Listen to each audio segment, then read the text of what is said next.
Margaret Ellis pressed both hands flat against the cracked earth and felt it dry, hollow, dead 3 feet down. Behind her, the ranch foreman was already laughing. "You gonna talk to the dirt now, woman?" She didn't answer him. She pressed harder, closed her eyes, and listened the way her father had taught her when she was 8 years old and the world still believed women were worth listening to. The ground had a pulse. Faint. But there. She stood up, slowly, brushed the dust from her palms, and said the words that would change everything. "There's water under here, 40 feet, maybe less. If this story moves you, please subscribe to our channel. Hit that notification bell and follow along until the very end, because this one is going to go somewhere you don't expect. Drop a comment and tell me what city you're watching from. I want to see how far this story has traveled." Now let's begin. The morning Caleb Whitaker turned away his last hired hand. He didn't say much. He walked to the fence line at the eastern edge of his property, put one boot up on the lowest rail, and stared out at what used to be the finest grazing land in Cutter County. The grass was gone. The creek that ran through the middle of his father's land had pulled back to a thin brown thread. The cattle that remained were ribby and slow-moving, their heads hanging low, the way animals' heads hang when they've given up expecting anything good. He pulled the letter from his shirt pocket and read it again, though he already knew every word. The Merchants Bank of Helena had given him 60 days. 60 days to show the land was productive. 60 days to demonstrate that the ranch could generate enough income to service the debt his father had carried, and that Caleb had inherited, along with everything else: the house, the equipment, the cattle brand, and the stubborn belief that Whitaker men did not quit. He folded the letter back up and pressed it flat against his chest. He was 38 years old, and he felt like 70. Caleb. His ranch hand. Tom Briggs came up behind him, hat in hand. Tom was a good man, honest and hardworking, the kind of man who'd been with the Whitaker family since Caleb was a boy. "I'm real sorry about this. You know I don't want to go." "I know it," Caleb said. He didn't turn around. "It's just that Martha's expecting again and I can't." "Tom." Caleb's voice was quiet but final. "You don't owe me an explanation. You've got a family to think about. Go home to them." There was a long pause, then the sound of boots on dry ground moving away. Caleb stood there alone and breathed in the smell of dust and dead grass and the particular silence that settles over a place when everything living has decided to give up and go somewhere else. He thought about his father. Daniel Whitaker had built Willow Creek Ranch with his own hands on land that most men said couldn't be worked.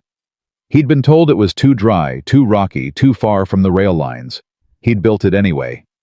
Ran 300 head of cattle at peak. Employed 12 men. Sent Caleb east for 2 years of schooling at a proper agricultural college so that the next generation would know not just hard work, but the science behind it. And then the drought came. Slow and merciless, the way real disasters always are. Not a sudden catastrophe, but a long, grinding erosion. One dry season turning into 2. The creek pulling back. The grass thinning. The cattle count dropping.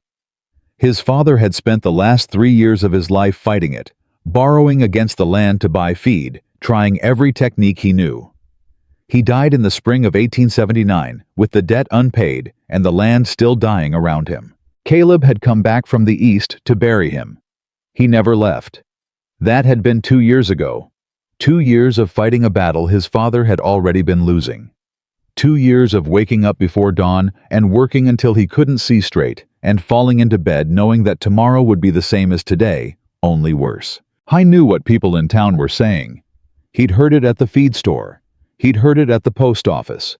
He'd heard it at the saloon on the one occasion a month when he allowed himself a single drink and some human company. Whitaker Ranch is done. Boy just won't admit it. Shame, really. His father worked that land for 30 years. The bank'll have it by Christmas. He heard them say it, and he made himself stand straight and look them in the eye and not flinch, because the one thing his father had also given him was the refusal to let other people's certainty become his own. But standing at that fence line in the morning heat, with the letter folded against his chest, Caleb Whitaker let himself feel it for exactly 30 seconds. The despair. The exhaustion. The particular weight of knowing you've done everything right and none of it has been enough. 30 seconds. Then he pushed himself off the fence, squared his shoulders, and walked back toward the barn to figure out what in God's name he was going to try next. He was in the middle of the yard when he heard the creak and rattle of wagon wheels coming down the access road. He turned and shaded his eyes. A covered wagon, dust-coated and road-worn, moving at the slow, patient pace of something that had traveled a long way and was not in a hurry about the last 100 yards. As it came close enough for him to see the driver, he realized it wasn't a man holding the reins. It was a woman. She pulled the wagon to a stop about 20 feet from where he stood. She was large and heavy-set with a round face and dark eyes that were taking in the ranch with an expression he couldn't quite read. She wore a faded blue prairie dress that had seen better days and an old beige apron over it. Her dark hair was pinned up neatly. She had the kind of stillness about her that made you notice it, not the stillness of someone nervous or uncertain, but the stillness of someone who had learned long ago not to waste motion. She set the brake on the wagon, climbed down without asking for help, and walked toward him with a steady, measured stride. "You Caleb Whitaker?" she asked. Her voice was even and unhurried. "That's right," he said. "And you are?" "Margaret Ellis. I heard in Harlow Creek you might be looking for help around the place. Cooking, household management, whatever you need." She held his gaze without looking away. "I'm a hard worker. I don't complain, I don't cause trouble, and I won't ask you for anything you can't give." Caleb looked at her for a moment. She looked right back. He thought about sending her away. He had barely enough money to feed himself, let alone take on another person. And he didn't need a cook. What he needed was rain and a miracle, and $30,000, none of which this woman was likely to be carrying in that battered wagon. But there was something about the directness of her eyes that made him pause. Most people who came to him now had pity in their faces, or skepticism, or that particular expression that meant they were already calculating what they might get out of the ruins when the ranch finally went under. This woman had none of that. She just looked at him straight and waited. "I can't pay much," he said. "Truth is, I can barely pay anything right now." "I don't need much," Margaret said. "Room and board and a fair wage when you're able. That'll do for now." He looked at her for another long moment. Then he stuck out his hand. "All right, Miss Ellis. Welcome to Willow Creek." She shook it once firm and businesslike and went back to unhitch her horse, the two hands still working at the ranch. 17-year-old Pete Dawes and the older cowhand named Horace Greer, who'd been too loyal to the Whitaker name to go anywhere, watched. Margaret arrived with expressions that Caleb recognized immediately. He'd seen that look in town, the quick assessment, the casual dismissal. "That who he hired?" He heard Pete mutter to Horace low, but not low enough. Horace said nothing, but the look on his face said plenty. Margaret didn't acknowledge either of them. She led her horse to the corral, unloaded her wagon with practiced efficiency, and got to work without being told where anything was, figuring it out herself by walking through the house and barn with those calm dark eyes taking everything in. By evening, there was a proper meal on the table for the first time in weeks. Nothing fancy, beans and salt pork and cornbread, but hot and solid, and made with the particular competence of someone who knew how to feed working people. Caleb sat down across from her at the kitchen table and noticed she'd already organized the shelves in the pantry without anyone asking her to. "You've run a household before," he said. "Many times," she said. "You eat Mr. Whitaker. You look like you haven't been taking proper care of yourself." He almost said something sharp about that. Then he realized she was right and ate instead. For the first 3 days, Margaret did exactly what she'd been hired to do. She cooked and cleaned and kept to herself. She was quiet and efficient and largely invisible, which was clearly what she intended. But Caleb started noticing things. He noticed that she was up before he was every morning, which meant she was up before dawn. He noticed that she took longer routes than necessary between the house and the barn and the water pump. He noticed the way her eyes moved across the land when she thought nobody was watching. Slowly, methodically, the way a person moves their eyes when they're reading something written in a language other people can't see. On the 4th morning, he found her crouching at the edge of the south field, her fingers pressing into the earth, the way he'd seen geologists do, studying the composition of the soil. She had her apron hitched up to keep it from the dirt, and she was entirely focused, turning the earth over in her palm and examining it with an expression of intense concentration. He stopped a few yards away. "Miss Ellis." She looked up. For just a fraction of a second, so quick, he almost missed it. Something flickered in her face, not guilt exactly, but the particular expression of someone who's been caught at something they weren't sure they had the right to do. "Mr. Whitaker." She stood up smoothly and brushed the dirt from her hands. "Breakfast is on the stove. I was getting some air." "You were studying my soil," he said. A pause. "The cooking fire needed more wood. I came to check the—" "Miss Ellis." He said it gently, but it stopped her. "I saw what you were doing, and I've been watching you for 4 days. Do things that have nothing to do with cooking and housekeeping.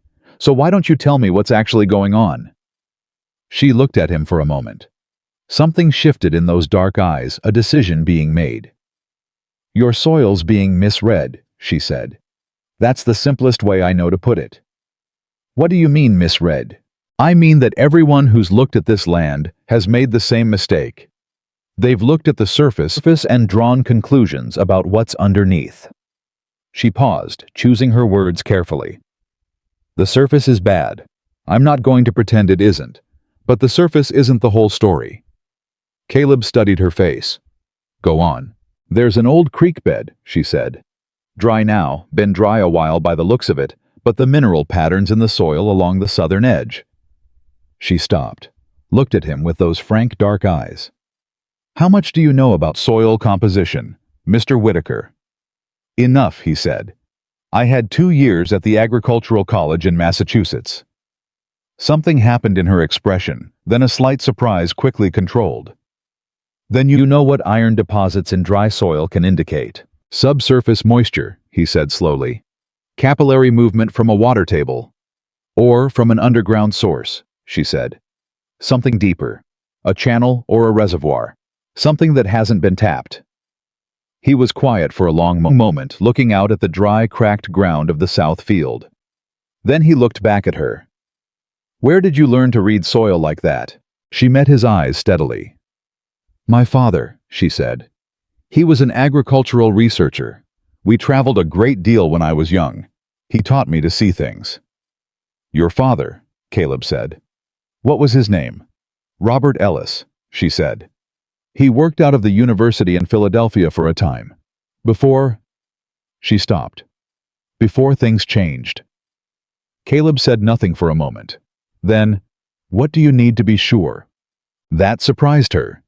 He could see it in the small shift of her posture. She had been braced for skepticism, for dismissal, for the kind of polite patience that really means, "Go back to your kitchen, woman, and let the men think about the real problems."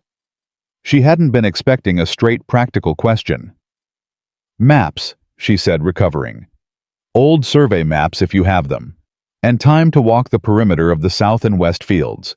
And someone willing to dig a few test holes. When do you want to start?" She blinked once. "You're going to take my word for it." "I'm going to give you the chance to prove it," he said. "Those aren't the same thing.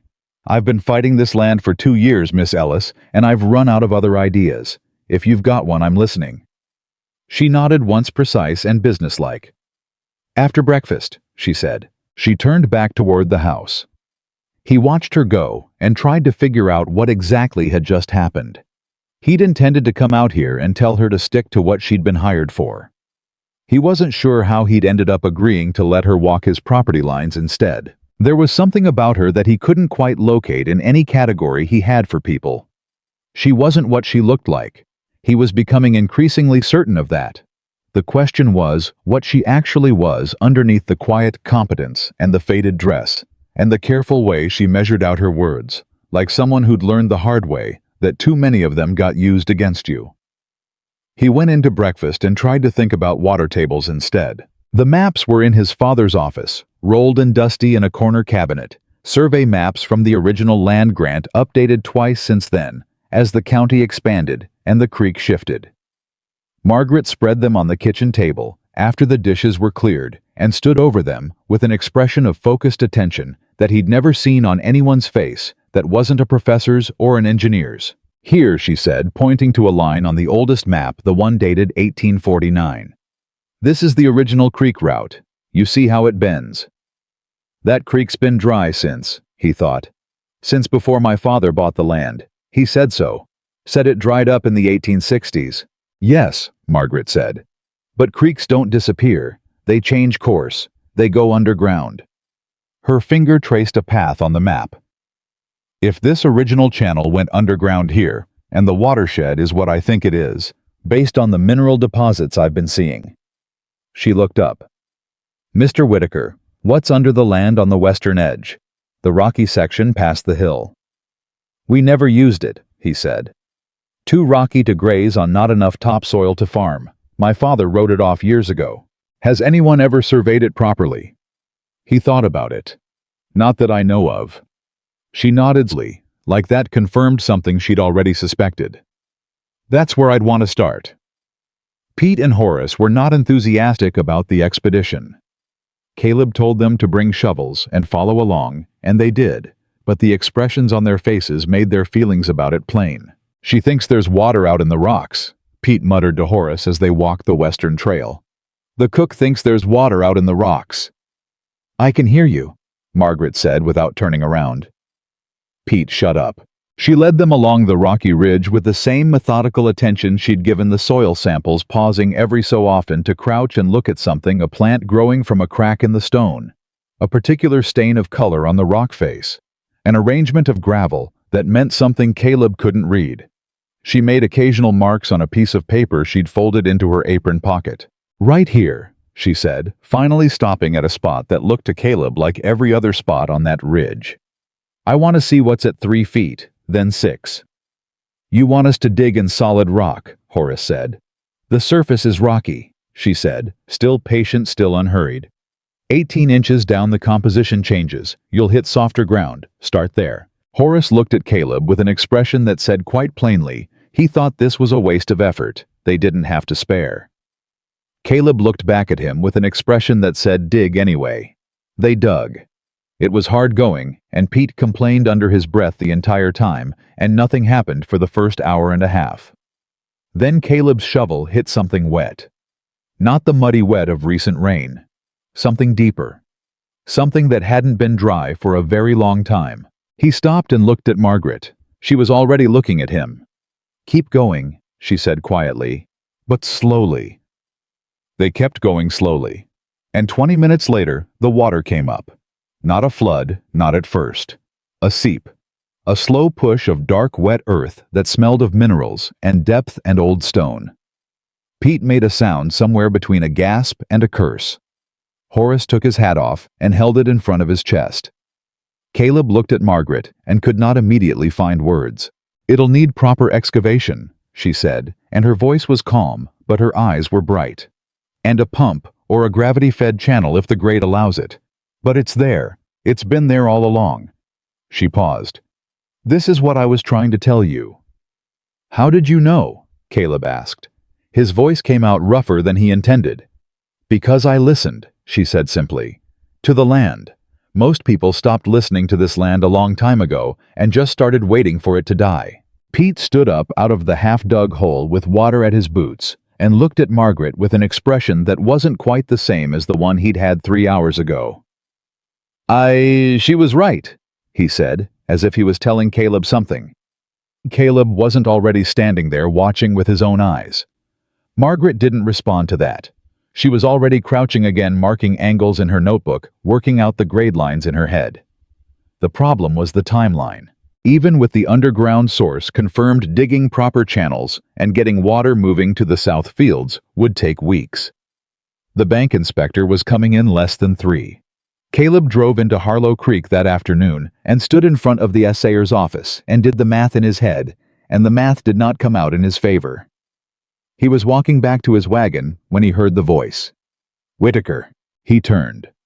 Franklin Dunmore, town councilman, owner of the largest parcel of dry goods in the county, and the man who'd been quietly circling Willow Creek Ranch like a vulture for the last 8 months, was standing on the boardwalk in front of the Mercantile with 2 other men whose names Caleb knew, but whose company he'd always avoided. Heard you had some activity out at the ranch, Dunmore said. His voice was friendly in the way that meant it wasn't. Some kind of digging operation. Just property maintenance, Caleb said. That right? Dunmore smiled. It was the smile of a man who knows the ending of a story. Word around town is you've got a woman out there telling you where to put your shovels. The cook.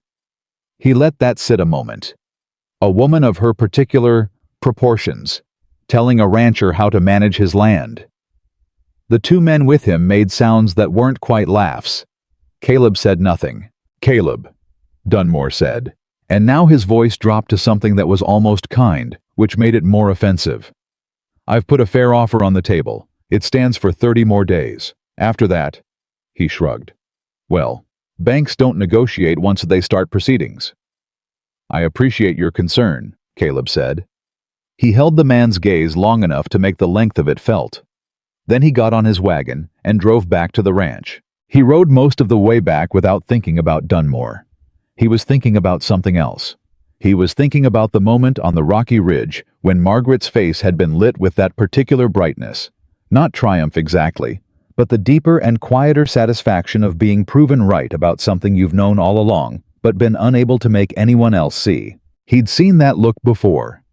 On his father's face, on the faces of men he'd respected. He'd never particularly thought about whether a woman could carry that look until the moment he'd seen it on hers. He pushed the horses a little faster. Margaret was in the yard when he got back, deep in conversation with Pete. A conversation Pete was apparently taking seriously, nodding and asking questions with his hat respectfully in his hands. Horace was nearby, close enough to hear, doing work he didn't need to do in that particular location. Caleb recognized the behavior. It was what men did when they wanted to overhear something and didn't want to look like they wanted to overhear something. He climbed down from the wagon and walked over. What kind of channel grade? Pete was asking. 2 to 3% is ideal, Margaret was saying. Steep enough to move water, shallow enough to control it. Any steeper and you're dealing with erosion on the channel walls, which undermines the whole structure. She looked up and saw Caleb. How was town? Informative, he said. Dunmore knows about the digging. Something shifted in her expression. How much does he know? He knows enough to be making noise about it. Caleb paused. He's also clearly decided it's funny. The idea of a... He stopped himself, but not before she heard the hesitation. The idea of a woman like me finding what his surveyors missed, she finished for him evenly. That's what he implied, yes. Margaret nodded once. There was something in her face that Caleb couldn't entirely read. Not hurt exactly, and not anger either, though both were somewhere behind what he was seeing. It was the expression of someone who has been told the same unkind thing so many times that the sharp edge of it has worn to something dull, something they carry without thinking about it, because there's nothing else to do with it. Let him laugh, she said. It won't change the grade of the water table. No, Caleb agreed. It won't. There was a beat of silence between them. Then she said, I've been thinking about the timeline. The inspector is in 3 weeks. I know. We can't get water to the South Fields in 3 weeks through conventional excavation. Not with 2 men and the equipment you have. She paused. But we might be able to demonstrate productivity in a different way. What way? The section closest to the ridge, the edge fields. If we can route water there first, it's a much shorter run, and the ground there is better, more receptive. We could have grass showing in 2 weeks if the water moves. That's a small section to show a bank inspector. It's enough to demonstrate the concept, she said. Enough to show that the land is capable, that the problem was water access, not the quality of the land itself. She met his eyes. Banks lend against potential, Mr. Whitaker, not just against current condition. If we can show them the land has potential, real demonstrable potential, that changes the conversation. He looked at her for a moment. Did your father teach you about bank negotiations too? Something almost like a smile crossed her face, the first real one he'd seen. No, she said. That I learned on my own. Pete. Caleb turned to his hand without looking away from her. You hear all of that? Yes, sir, Pete said. Get Horace. We start digging the edge channel first thing tomorrow. Yes, sir. Pete moved off with what Caleb would have described as enthusiasm if he hadn't seen the boy's face 3 hours ago when he'd been calling her the cook. Caleb looked back at Margaret. "You'll need to show us exactly where." "I'll have the grade lines marked by dark," she said. He nodded and started toward the barn, then stopped, turned back. "Miss Ellis." She looked at him. What they said in town, what Pete said this morning, what Dunmore. He stopped, finding himself unusually not quite sure what he was trying to say. "It isn't right," he said finally. "The way people have been talking about you." She was quiet for a moment. "I've heard worse," she said. "That doesn't make it right." She looked at him with those dark, straight eyes for a long moment. Then she said quietly, "No, it doesn't." He went to the barn, and she went to mark her grade lines, and neither of them said anything else about it. But something had shifted between them in those 30 seconds that neither of them was quite ready to name yet, and both of them felt it, and neither of them forgot it by morning. The days that followed were some of the hardest working days Caleb had experienced in a life built on hard working days. He was up before dawn and in the channels until his arms gave out, and then he rested an hour and went back. Pete worked beside him without complaining anymore, with the particular converted energy of a young man who has seen something with his own eyes that has rearranged his understanding of how things work. Horace worked steadily and asked no unnecessary questions, which was his way of showing respect. Margaret was everywhere. She worked alongside them in the channels for half the day, which no one had expected, sleeves rolled up and hands in the dirt, as capable with a shovel as any of them, and stronger than she looked. The other half of the day she spent on the edge fields, studying the grade, adjusting the channel angles by increments that seemed tiny, but that she said would matter when the water finally moved. She ate standing up, or didn't eat at all, and she slept fewer hours than any of them, and she never made a single sound of complaint about any of it. She talked to Caleb constantly about the work. She talked to him about soil composition and water movement, and what the edge grass would need in its first week of water access, and how long before they'd see visible growth. She talked about his father's original pasture rotation plan, and why it hadn't worked, and what she'd do differently, and how the herd numbers would need to adjust to the recovered acreage. She was precise and practical and completely serious about every word she said. But occasionally in the evenings when the work slowed, and they sat on the porch with coffee and the last of the day's light, she'd say something different. Something personal, almost despite herself. Something that arrived sideways when her guard was a little lower than usual. "My father used to say that land doesn't lie," she said one evening. "People lie about land. People assign value based on what's easy to see. But the land itself, it just is what it is. It doesn't care what you think of it." "He sounds like he was a remarkable man," Caleb said. She was quiet for a moment. "He was the only person who ever took me seriously," she said. "Whoever looked at me and saw what I was actually capable of. Instead of—" She stopped. He waited. She shook her head slightly. "It doesn't matter." "It does actually," Caleb said. "Matter." She looked at him sideways, with an expression he was starting to recognize the look she got when he said something she hadn't expected and didn't quite know what to do with. "He died 4 years ago," she said. "And after he was gone, people decided his work was valuable after all. They just didn't think it belonged to me." "What happened?" She turned her coffee cup in her hands. "There were men. Business partners of his, or they said they were. They came with documents and lawyers, and the argument that a woman couldn't possibly have been the primary researcher on his later work, that she must have merely been the secretary, the domestic help." She said the last 2 words with a precision that made them very slightly sharp. "They took his journals, his published papers, the patents that were filed in his name, but built on work we did together." She paused. "I had no recourse. I was a woman, and I was alone, and they were wealthy men with attorneys, and the law in those instances is very clear about whose word carries weight." Caleb said nothing for a moment. He was looking at the edge of the property where the new channels were barely visible in the fading light. "So you left," he said. "I left," she said. "What else do you do?" "You keep moving. You find work where you can. You keep your head down, and you don't tell people what you know because it's safer not to." She paused. "Until it isn't anymore." He looked at her then in the evening light with her sleeves still rolled and her hair escaping its pins from a full day of physical work, and felt something so clear and so simple that he was almost startled by it. It was recognition. The precise sensation of recognizing something you've been looking at without seeing clearly. "They were wrong," he said. "The men who took your father's work. They were wrong, and what they did was it was theft. What they took from you." She looked at him for a long moment. "Yes," she said quietly. "It was. And I'm sorry that happened to you, Miss Ellis." Something moved through her face. Something complicated and old, and not entirely resolved. The way grief moves through people when they've been carrying it so long, they've gotten used to the weight, and then something unexpectedly shifts it and reminds them it's there. "Margaret," she said. He looked at her.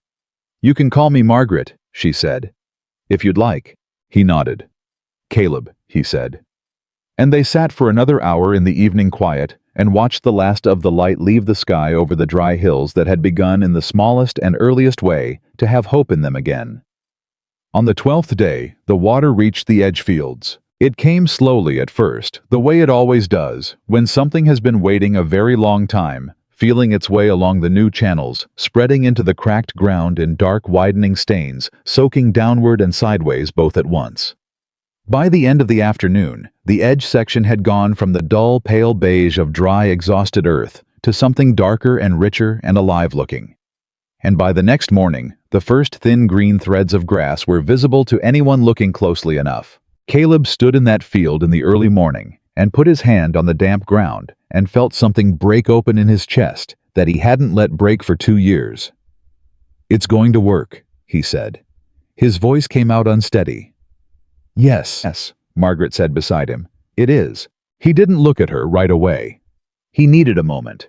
He needed a moment to put back the thing that had broken open, because there was still work to do, and a bank inspector coming, and Dunmore waiting for his carcass, and he couldn't afford to come undone over a patch of green grass no wider than his kitchen table. Then he looked at her, and she was watching him with those dark eyes that saw things people didn't expect them to. And something passed between them in that look that had no name yet, but that both of them understood without needing one. "We've got 9 days, he said. "I know," she said. "Then let's get back to work." And they did. 9 days. That was all they had, and every single one of them counted. Caleb started driving himself harder than he'd driven himself in 2 years, which was saying something because the last 2 years had nearly broken him. He was up before the sky turned gray, and in the channels before the first bird made a sound. He worked until his hands blistered, and then worked through the blisters. He stopped eating full meals and started eating whatever Margaret put in his hand while he was walking between one problem and the next, because sitting down to a proper meal felt like time he couldn't afford. Margaret matched him hour for hour and then some. She didn't ask him to slow down. She didn't suggest he pace himself. She simply moved alongside him with that same focused, relentless energy. And when he made a mistake, when he cut a channel grade too steep and the water moved too fast and started eating the edges, she corrected it without making him feel like a fool, just came over with her level and her marks and said, "Here, try it at this angle." And he did, and it worked. Pete had stopped muttering under his breath sometime around day 2 of the digging. By the middle of the first week, he was asking Margaret questions before he asked Caleb, which Caleb noticed and said nothing about, because the boy was learning things in a week that most men didn't figure out in a season, and there was no sense interrupting a good education on account of pride. Horace said very little, as was his way, but Caleb caught him one afternoon standing at the edge of the new channels with his hat off, looking at the water moving through the stone and dark soil, and the old man's expression was one of pure, uncomplicated wonder. The expression of someone who expected one thing from the world and got something entirely different. 40 years working land. Horace said not to anyone in particular. "Never saw that before." "Saw what?" Pete said. "Water coming back," Horace said. "Seen plenty of it going." That was the most words Horace had strung together in one sentence since Caleb had known him. On the sixth day, the first serious problem arrived. It wasn't the bank. It wasn't Dunmore. It was the channel wall on the northern run that gave way at 3 in the afternoon, a section of the bed they'd cut through clay-heavy soil that hadn't held under the water pressure the way Margaret had calculated it would. The water spread sideways instead of forward, soaking into ground that had no drainage pooling instead of moving. Margaret heard Pete shout from halfway across the property and was running before Caleb was. She stood at the edge of the broken section and looked at it for about 10 seconds, and then said, "Get the boards from the east side of the barn, the wide ones, and the rope." "What are you going to do?" Caleb asked. "Redirect it," she said. "We can't fix the wall today, so we work around it. There's a secondary grade." She was already walking the line, eyes down, measuring angles in her head. "Here. If we reinforce this edge and angle the flow left, we add about 4 feet to the channel run, but we don't lose the water." "That'll take most of the night," Caleb said. "Then we work most of the night," she said without looking up. He looked at her back for a moment. Then he went to get the boards. It took until 2 in the morning. Caleb lost track of time somewhere around midnight, operating on muscle memory, and the particular narrowed focus that comes when the body is too tired to do anything except the one thing directly in front of it. At one point, he looked up and realized he couldn't remember the last 20 minutes, only that his arms had kept moving and the channel was further along than it had been. Margaret worked the entire time without stopping, except once when she sat down hard on a rock and put her head down for a moment. Just a moment. Then she was back up. "You can rest," Caleb said. "I can finish this section." "So can I," she said and picked up the rope again. By the time they got the redirect working and the water moving in the right direction again, it was past 2, and the sky had gone very dark and very quiet. They sat side by side on the ground at the edge of the channel and listened to the sound of the water moving, which was small and constant, and in that moment, the most beautiful sound Caleb could remember hearing. "You need to sleep," he said. "So do you," she said. "Ladies first." She made a sound that was almost a laugh. The first real one he'd heard from her, and it was brief and surprised and a little rough, like a sound that hadn't been used in a while and wasn't sure of its footing. "Don't start being chivalrous at 2 in the morning, Caleb. It's too late in the day for it." He looked at her sideways. Her hair had come entirely free of its pins, and her dress had mud to the elbow, and she was too tired to be performing any version of herself, just sitting there exactly as she was, worn out and competent and completely present. "I'm not being chivalrous," he said. "I'm being practical. I need you functional tomorrow." "I'll be functional," she said. "You were limping on the left side around 10 o'clock. She looked at him sharply. "You were watching me." "I was watching the channel work," he said. "You happened to be part of the channel work." She held his gaze for a second. Then she looked back at the water. "Old boot," she said. "The seam's been wrong for months. It rubs. We'll get you new boots." "You can't afford new boots right now." "When this is done then." She didn't answer that, but something in her posture shifted almost imperceptibly, the way a person shifts when they hear something they don't entirely believe but want to. They sat for a few more minutes in the dark and the quiet. Then she said without looking at him, "Caleb. What happens if the inspector decides it isn't enough? The edge fields the new channels. What if he looks at it and says it's not sufficient to hold off the bank?" He thought about the honest answer, and then gave it to her because she'd never given him anything but honesty, and he figured she was owed the same. "Then I lose the ranch," he said. A pause. "And then what?" "And then I figure out what's next," he said. "Same as you did when they took your father's work." She was quiet for a moment. "That's a brave way to think about it." "No, it isn't," he said. "It's just the only way that doesn't make me crazy." She made that almost laugh sound again, quieter this time. Then she got to her feet, brushed the dirt from her skirt, and held out her hand to him. He looked at it for a half-second. The gesture surprised him, simple and unself-conscious as it was, and then he took it, and she pulled, and he got to his feet. She let go immediately, and they walked back to the house without speaking, and he fell into his bed with his boots still on, and was asleep before he had the thought to take them off. The next morning the telegram came. Pete brought it in from town, looking like he wasn't sure whether to apologize. Caleb read it once, set it down on the kitchen table, and read it again to make sure he'd understood it correctly. Then he looked up. Margaret was watching him from across the table. "What is it?"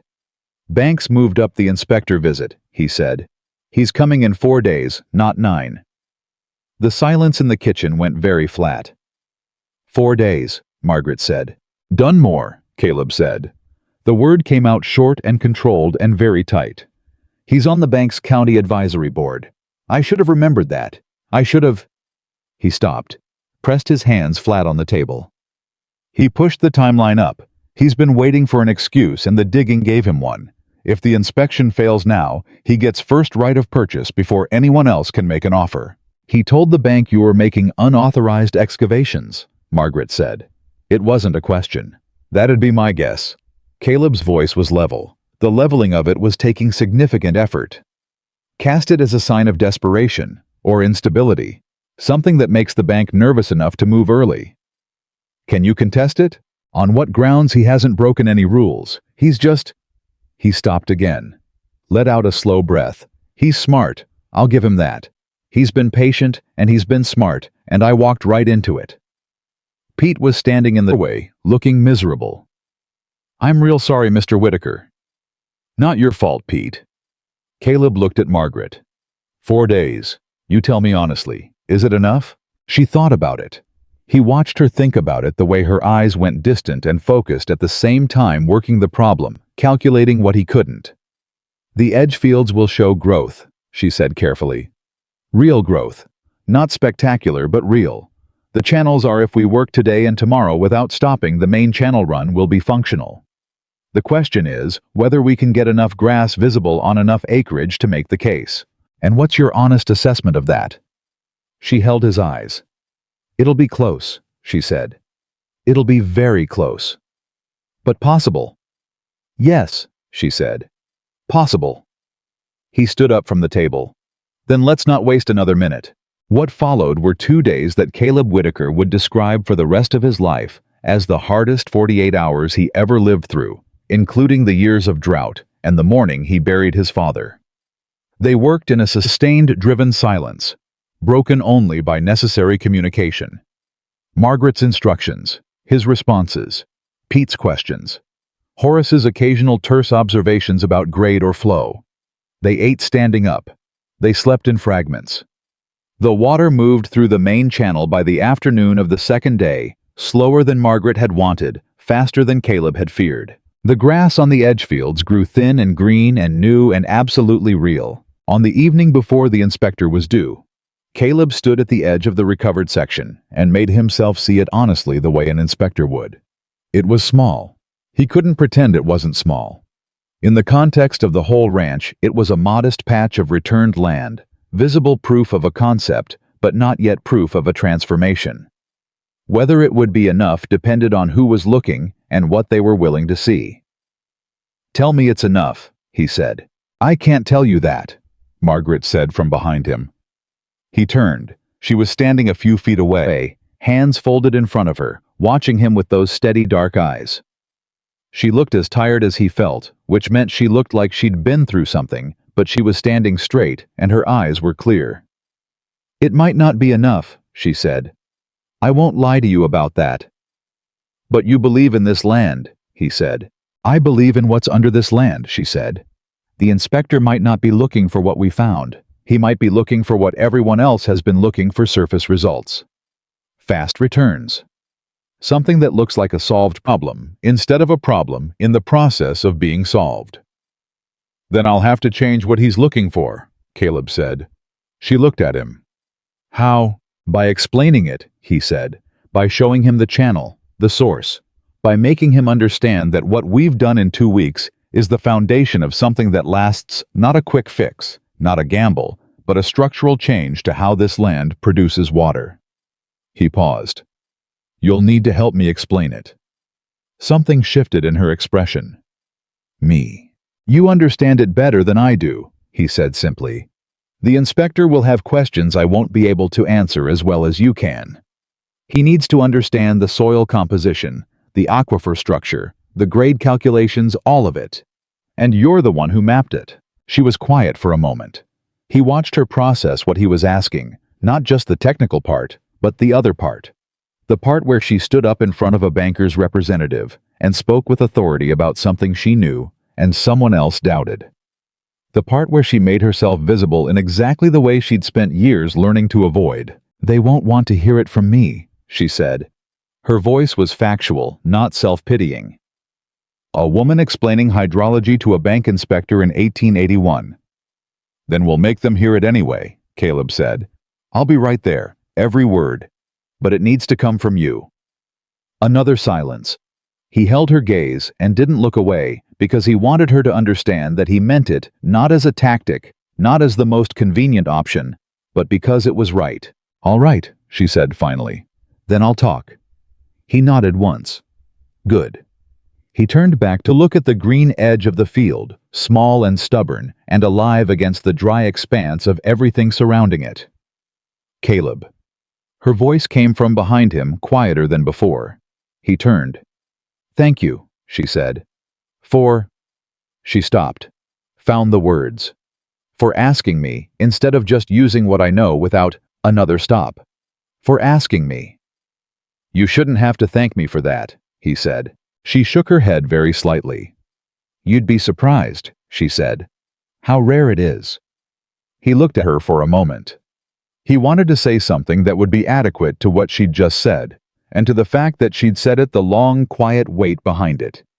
He didn't have the words yet, so he just nodded, and she nodded back, and they stood together in the last of the day's light, and looked at the small living green of what they'd built. The inspector arrived the following morning. His name was Arthur Vance, and he came from Helena in a clean suit and a skeptical expression, which was probably the required equipment for a man whose job was telling people their land wasn't worth what they needed it to be worth.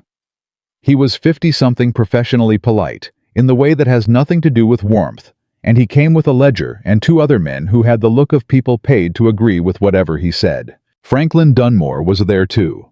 He arrived separately 15 minutes after the inspector and positioned himself at a careful and deniable distance. Not part of the official inspection, but present, available, a gravitational suggestion. Caleb met them in the yard with his hat on straight and his handshake firm. "Mr. Whitaker," Vance said. "I'm sorry about the accelerated timeline. The board felt." "No need to explain," Caleb said pleasantly. "We're ready for you. Come on and let me show you what we've been doing." He caught the quick look Vance exchanged with one of his men. The "what has he been doing" look. The look of a man who had expected to find nothing good and was adjusting his expression to accommodate the possibility that something good was possible while still maintaining professional skepticism. Caleb walked them to the channels first. Margaret was already there, standing at the head of the main channel with her grade notes in hand, looking exactly as she always looked. Calm, present, entirely certain about what she knew, without needing to announce it. She wore a clean dress, dark gray, and she'd done her hair properly, but she was the same woman she'd been for 2 weeks in the mud and the hard work, and there was no mistaking that. Vance looked at her with the particular blankness that meant assessment. Then he looked at Caleb. "This is Margaret Ellis," Caleb said. "She's the researcher who identified the underground water source and designed the recovery system." "Researcher," Vance said. The word landed neutrally. "Agricultural researcher," Caleb said.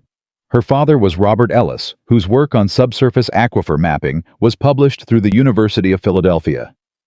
"She's been working this land for 2 weeks, and she's the reason we have what I'm about to show you." He heard a small sound from Dunmore's direction. He ignored it.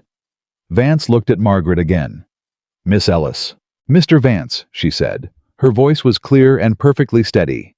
"If you'll follow me, I'll show you the source point first. That'll make the grade system easier to understand once you've seen where the water originates." A pause. Then Vance nodded and followed her. She was extraordinary. Caleb had known it, but watching her explain the aquifer system to Vance was something different from knowing it. She was precise and patient, and she pitched her explanation at exactly the right level, not condescending, not over-technical, building from what a banker would already understand toward what he needed to understand. She showed him the grade calculations on paper and then showed him the physical grade on the ground, so he could see that the numbers matched the reality. She answered his questions before he finished asking them, and when one of his men said something skeptical about the projected recovery timeline, she turned to face the man directly and said, "The Edgefield data gives us a 90-day projection for the first quadrant. I'll show you the comparable soil composition studies that support that estimate, and you can bring in your own geologist to verify the aquifer measurements independently if you'd prefer. I'd recommend it, actually. It'll give you a cleaner basis for your report." Caleb watched Vance's expression move through several phases during that speech. Surprise, recalibration, something that was beginning to look like genuine interest. They walked to the edge fields. Vance stood at the border of the recovered section and looked at the thin green grass for a long moment without speaking. 2 weeks, he said. 12 days from first water contact, Margaret said.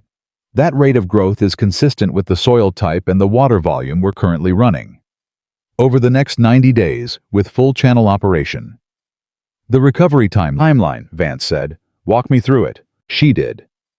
She walked him through 90 days, then 6 months, then a year, with numbers that were conservative enough to be credible and specific enough to be meaningful. Caleb listened and filled in the ranching logistics when Vance asked herd recovery carrying capacity, the market projections for beef prices out of Helena, and between the two of them, they built a picture that was accurate and possible, and considerably more alive than anything the bank had been expecting to hear about Willow Creek Ranch. At one point, Dunmore said from his careful distance, "Of course, this is all highly speculative at this stage." "Mr. Dunmore." Vance didn't look at him. "You're here as an observer. You're welcome to wait by the wagons if you'd find that more comfortable." Dunmore went very quiet. Caleb did not permit himself any visible reaction to that, but he felt it. The inspection took 3 hours. At the end of it, Vance stood in the yard with his ledger and made notes for a long time without saying anything. Caleb stood with his arms at his sides and waited, and did not ask questions, and did not fill the silence, because filling a silence that needed to breathe was a way of making things worse. Margaret stood a few feet away and also waited, and the thing about her waiting was that it had no anxiety in it. Or if the anxiety was there, she had put it somewhere private and far down, where it didn't show in her hands or her face, or the set of her shoulders. Caleb found that steadied him. He wasn't sure she knew that, but it did. Finally, Vance closed the ledger. "The bank's position," he said, "is that a 60-day extension on the current note is justified given the demonstrated water recovery and the projected production timeline. We'll require monthly progress reports and access for a follow-up inspection at 30 days. A 60-day extension." Caleb breathed out slowly enough that it didn't look like the thing it was, which was 2 years of held breath releasing at once. "That's acceptable," he said. His voice came out steady. He was proud of that. "Miss Ellis," Vance turned to her. "The aquifer documentation you've prepared, I'd like a copy for the bank's file. It's..." He paused, and it was the pause of a man choosing words with some care. "It's thorough work." "I'll have it ready by this afternoon," Margaret said. "No pride, no performance. Just the plain competence of someone stating what they'll do and meaning it." Vance shook Caleb's hand and climbed into his wagon. His 2 men followed. He didn't acknowledge Dunmore, which was itself a kind of statement. Dunmore stood in the yard for a moment longer than he needed to, looking at Caleb with the expression of a man recalculating. Then he said, 60 days changes nothing in the end, Whitaker. The land was dying before she got here, and it'll go back to dying once the novelty wears off." Caleb looked at him levelly. "You're welcome to your opinion, Franklin. I thank you for coming all this way to share it." He held the man's gaze with a very particular steadiness. "Now you have yourself a good ride back to town." It was the most polite dismissal he'd ever delivered, and they both understood exactly what it was. Dunmore left. The yard was quiet. Pete had appeared from somewhere during the final exchange and was now standing near the barn with his hat in his hands, and Horace was beside him, and neither of them was pretending to be doing anything except witnessing what had just happened. Caleb turned to Margaret. She was still standing exactly where she'd been watching him. 60 days, he said. "Yes," she said. "That's enough time." Yes, she said again. It is. He looked at her for a moment longer than was strictly necessary for the exchange of information. Then he said, "You want coffee?" She made that laugh sound again, the surprised rusty one he'd now heard 3 times and was beginning to understand was something she didn't give easily. "Yes," she said. "I believe I do." They went inside. Pete and Horace exchanged a look in the yard behind them. Pete opened his mouth. Horace shook his head once firmly, and Pete closed it, and they went back to work. The coffee was strong and too hot, and neither of them cared. They sat across the kitchen table from each other and drank it in silence for a while. The good kind of silence, the kind that doesn't need to be filled. "You didn't have to tell him your father's name," Margaret said eventually. "It was relevant information," Caleb said. "You told him it so he'd take me seriously." He looked at her over his cup. "Is that a complaint?" A pause. "No," she said. "It's no. I just—" She turned her cup in her hands, a gesture he recognized now as the thing she did when she was working out what she wanted to say instead of just saying the first thing. People generally don't do that. Think about what a woman might need to be heard. They either hear her or they don't, and they don't engineer the conditions. "Your father engineered the conditions," Caleb said. She looked up at him. Something moved through her face. "Yes," she said quietly. "He did." "Then he was right about that too," Caleb said. "Same as everything else." She looked at him for a long moment. Not the evaluating look she'd given him when she first arrived, measuring how much to say, calculating the risk. A different kind of looking. Straighter. More open. The look of someone who has been given something unexpected and is still deciding whether they're allowed to accept it. "You're a strange man, Caleb Whitaker," she said finally. "I've been called worse," he said. "I don't mean it as an insult." "I know you don't." Another silence. Then she said, "I want to start on the second quadrant this week. If we can get channels to the north section in the first 30 days. Margaret. She stopped. "We have 60 days, he said. "And it's 3 in the afternoon, and we've been running at full speed for 2 weeks, and the inspector just left 20 minutes ago." He said it gently. "Drink your coffee." She looked at him. Then she looked at her cup. Then she drank her coffee. He watched the tension in her shoulders very slowly begin to ease the smallest increment, the way land thaws gradually from the surface inward, and felt something that he recognized much later that evening, lying awake, listening to the quiet of the house as the particular sensation of a man who has started caring about someone else's well-being more than he expected to, and isn't quite sure what to do with that yet, but isn't as afraid of it as he might have been a few weeks ago. The 60 days began. The work that filled them was hard and methodical and deeply satisfying in a way that Caleb hadn't felt about work in years. The satisfaction of building something that was going to last rather than patching something that was going to fail. Margaret's plan rolled out with the precision of a military campaign and the patience of someone who understood that land worked on its own schedule, not yours. And the best you could do was set up the conditions and then get out of the way. The second channel quadrant took 12 days. The third took 9 because they'd gotten better at it, more efficient, more practiced moving together with the wordless coordination of people who've learned each other's rhythms through weeks of shared physical work. Pete stopped asking permission and started making decisions that were right, which was the sign of someone who'd been taught something properly. Horace turned out to have a gift for this precise angle work that Margaret needed on the channel walls, which no one had known because no one had ever asked him to do anything that required that kind of precision before. The ranch grew green in strips and patches, section by section, the way a quilt comes together, not all at once, but steadily each piece connected to the last. The cattle that were left began filling out. They moved differently. Their heads came up.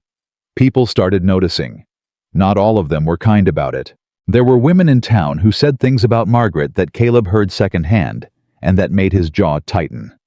Comments about her appearance, about her presumption, about what they imagined the nature of the arrangement at the Whitaker Ranch must be if a woman was living and working that closely with a man. The comments were the particular kind of cruelty that community gossip specializes in, not dangerous enough to confront directly, but sharp enough to hurt if you were in the way of them. Margaret heard some of them too. He knew she did because he saw it in her face once or twice after a trip to town. The brief, careful blankness she pulled over herself like a coat when something had found its way past her defenses. But she didn't speak about it, and so he waited because he'd learned that she said things when she was ready and not before. One evening she came in from the south field and sat down at the kitchen table and didn't say anything for a moment, which was unusual because she was normally already talking by the time she sat down about the next day's work or a calculation she'd been refining or something Pete had done that needed to be noted. "What happened?" Caleb said without looking up from the ledger he was working through. A pause. "Mrs. Dunmore was in front of the dry goods store today when I went for the seed order." He put his pen down. "She said—" Margaret stopped, then started again with the careful level voice she used when she was very carefully not letting something show. "She said that she felt sorry for the women of this valley having to explain to their daughters why a woman of my sort was being permitted to live and work unchaperoned at a man's ranch, that it set a poor example." A pause. She was loud enough for the 3 other women standing with her to hear every word. Caleb was quiet for a moment. "What did you say?" "Nothing," Margaret said. "I took my seed order and left." "That was probably wise." "Yes." She was looking at her hands on the table. "It doesn't mean it didn't—" She stopped. "I've been hearing variations of that my whole life, one form or another. Too much of this, too little of that, too presumptuous in certain ways, not enough of other ways." She pressed her palms flat on the table. "I usually don't let it matter. But today it did," Caleb said. A silence. "Today it did," she said. He got up from the table. She tracked the movement without looking at him directly. He went to the stove, poured 2 cups of coffee, set one in front of her, and sat back down. Then he said, "You want me to say something to Dunmore?" She looked up sharply. "Don't you dare." "Then what do you want?" She looked at him for a moment. The question seemed to surprise her, not the fact of being asked, but the directness of it. "What do you want?" As if that were a thing with a simple answer. "I want—" She stopped, started again. "I want it not to matter," she said. "I want to be the kind of person for whom it genuinely doesn't matter what women like Eleanor Dunmore think or say." "You're not." "No," she said. "I'm not." "Good," he said. She blinked. "That's good. It means you're human," he said. "People who genuinely don't care what anyone thinks of them are either sociopaths or liars, one or the other." He picked up his coffee. "It hurts you because you have sense enough to understand that being talked about is a real thing, with real consequences, not just words. That's not weakness, that's accuracy." She looked at him for a long moment. "That is a genuinely unusual way to think about it. My mother used to say something similar," he said. "Took me 20 years to understand what she meant." "What did she say?" "She said the only people who claim not to be hurt by cruelty are people who've never been hurt by anything that matters." He turned his cup in his hands. She was a very clear-eyed woman. Margaret was quiet for a moment. "She sounds like someone I would have liked." "She would have liked you," Caleb said. And then, because he hadn't planned to say it, and it arrived too fast to stop, "She would have respected you enormously, actually. She had very little patience for people who don't use their minds, and very high regard for people who do." Something happened in Margaret's face, something that moved through it and left a mark the way weather moves through country and leaves it changed. "Caleb," she said. I don't—" She stopped. Her hands were still flat on the table, but something had shifted in the tension of them, something looser. "I don't know how to when someone is kind to me in that particular way. I don't always know what to do with it." He looked at her. "You don't have to do anything with it," he said. "It's not a problem that needs solving." She looked at him for another long moment. Her eyes were very direct, and also in that moment, very human, stripped of the particular managed quality. They often had the careful measuring of every word and gesture. Just her face, tired and honest and open in a way it wasn't usually open. "I'm not leaving when this is done," she said. "I thought I should say that." He held very still. "What?" "I said I wasn't going to leave when I arrived." She met his eyes. "I'm telling you, I was wrong about that." A pause. "What changed your mind?" he asked. His voice came out quieter than intended. She held his gaze. "Someone asked me what I wanted," she said, "and meant it." He looked at her across the table in the lamplight and felt something turn over in his chest with a slow and certain finality. The way the first real water had moved through the first channel quietly, inevitably going somewhere, it was always going to go. Outside, the south fields were green in the dark. And at Willow Creek Ranch, for the first time in a very long time, the night felt like the beginning of something rather than the end. She hadn't left. That was the thing. Caleb kept coming back to, in the quiet moments between the work, the fact that she'd said it out loud, sitting across his kitchen table in the lamplight, with her hands flat on the wood and her eyes direct and honest, and the fact that she'd meant it. He knew she'd meant it because Margaret Ellis did not say things she didn't mean. 3 weeks of working alongside her had made that plain. Every word she spoke was load-bearing. There was no filler, no performance, no saying something because it was easier than silence. She was staying. He didn't examine what that meant too closely. Not yet. There was too much work, and the 60-day clock was running, and examining feelings was the kind of luxury a man in debt to a Helena bank couldn't properly afford. So he folded it up and put it somewhere safe and went back to work, and if he moved with something lighter in him than he'd had before, well, that was between him and the morning air. The 30-day inspection came on a Tuesday. Vance arrived without Dunmore this time, which was itself information. He walked the property with the same professionally neutral expression he'd worn the first time, asking questions and making notes. But Caleb had gotten better at reading the man, and he could see the difference. The way Vance's eyes moved across the green sections with a quality that wasn't skepticism anymore, something closer to recalibration. "Second quadrant's showing," Vance said, standing at the edge of the North Channel. 12 days ahead of the original projection, Margaret said. She was beside Caleb with her notebook, same as she'd been during the first inspection, same steadiness. "The soil composition on the north section absorbed faster than I estimated. The water table there is closer to the surface than the aquifer map suggested." "Better news than expected," Vance said. "Generally," she said, "the land has performed better than conservative projection. I try not to oversell in my initial estimates." Vance looked at her, then a different look than the first time, less assessment, and more something that was close to professional recognition. "Your documentation on the aquifer system was very complete, Miss Ellis. Our hydrology consultant looked it over." She held very still. And he wanted to know who you'd trained under," Vance said. "He'd like to correspond with you if that's acceptable. Said the capillary mapping method you used on the northern ridge was—" He consulted his notes. "Innovative," his word. Something moved through Margaret's face that she caught and controlled almost instantly, but Caleb was standing close enough to see it happen. The flash of something raw and unguarded. The particular emotion of a person who has been told their work is good by someone qualified to say so, which sounds simple but isn't not when you've spent years being told the opposite. "That would be acceptable," she said. Her voice was entirely level. She was very good. Vance nodded, wrote something down, and moved on to the next section. Caleb leaned slightly toward her as they followed. "You all right?" he said low. "Perfectly fine," she said, in the tone that meant she needed a minute. He gave her the minute. The inspection ended with Vance confirming the 60-day note would stand, and hinting carefully in the qualified language of bank officials who don't like to commit to things before they have to, that a full loan restructure was not out of the question, given current trajectory. Current trajectory. Caleb shook the man's hand and watched him leave and stood in the yard and felt the ground under him feel for the first time in 2 years solid. It lasted about 4 hours.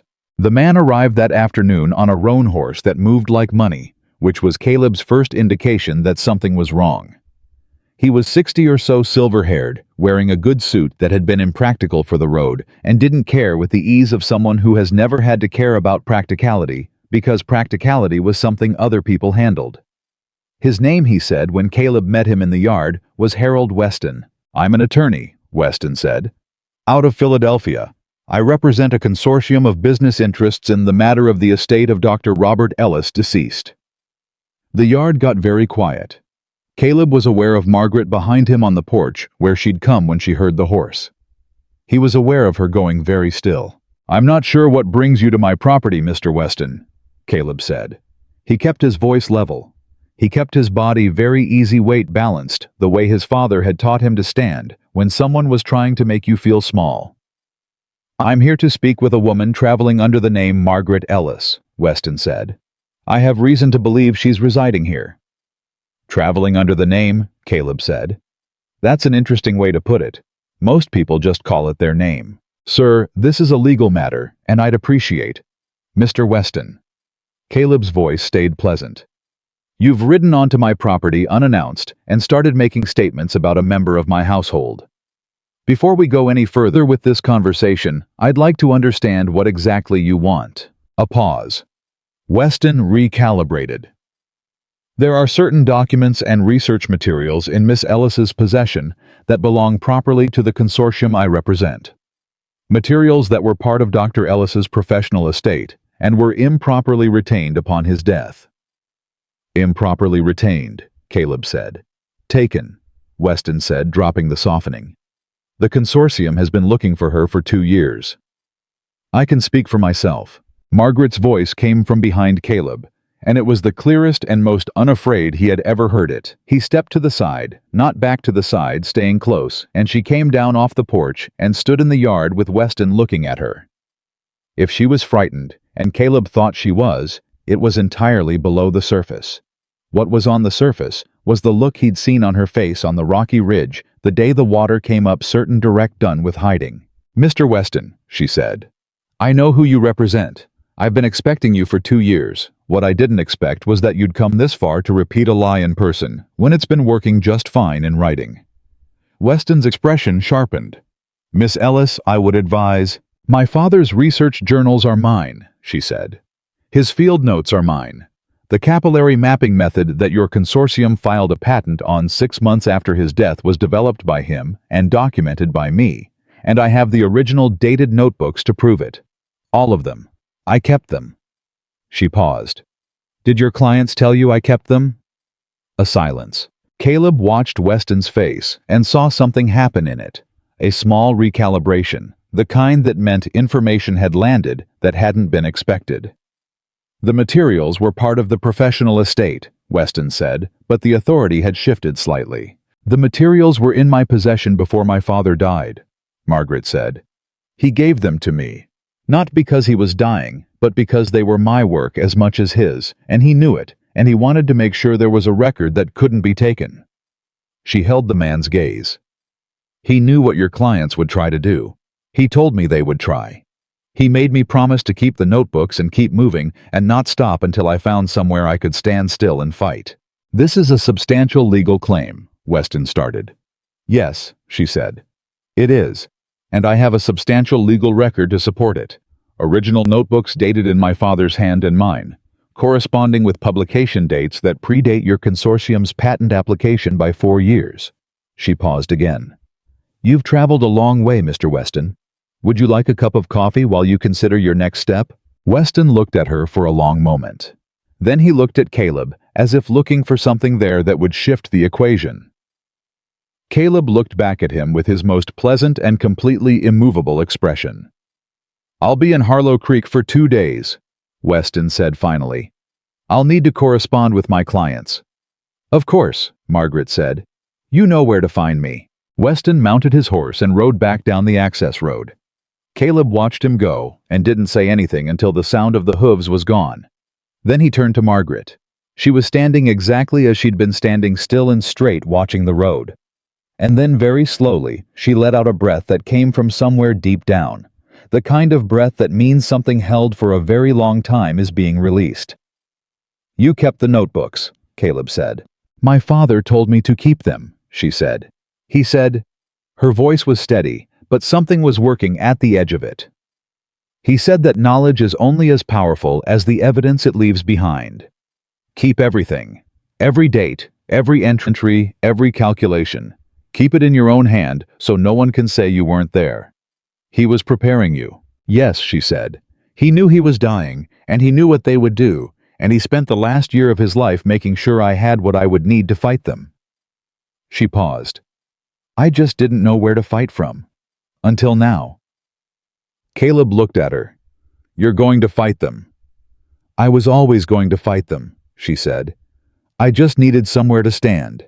He held her gaze for a long moment and felt something move through his chest, something that was pride and protectiveness, and something else underneath both of those that he wasn't going to name yet, because the moment was too serious for naming things. You've got somewhere to stand, he said. She looked at him. Just looked at him for a long, still moment that held more than either of them would have known how to say. Then she nodded once. I know, she said. The next 2 days were the longest Caleb had lived through since the bank deadline. He didn't say so because Margaret seemed to need the appearance of calm, and he wasn't going to undermine that, but he was acutely aware of Weston in town, of correspondence, moving between Harlow Creek and Philadelphia, of the particular invisible weight of legal machinery being decided somewhere far away by men who had resources Margaret couldn't match and a strong interest in a specific outcome. Hi Mud sure she knew he wasn't going anywhere. I didn't say it directly. It wasn't the kind of thing that needed saying directly, and Margaret wasn't the kind of person who responded to direct declarations with anything except discomfort. Instead, he stayed close. He was present at breakfast and at supper and in the evenings, and when she worked through the numbers on her notebook at the kitchen table.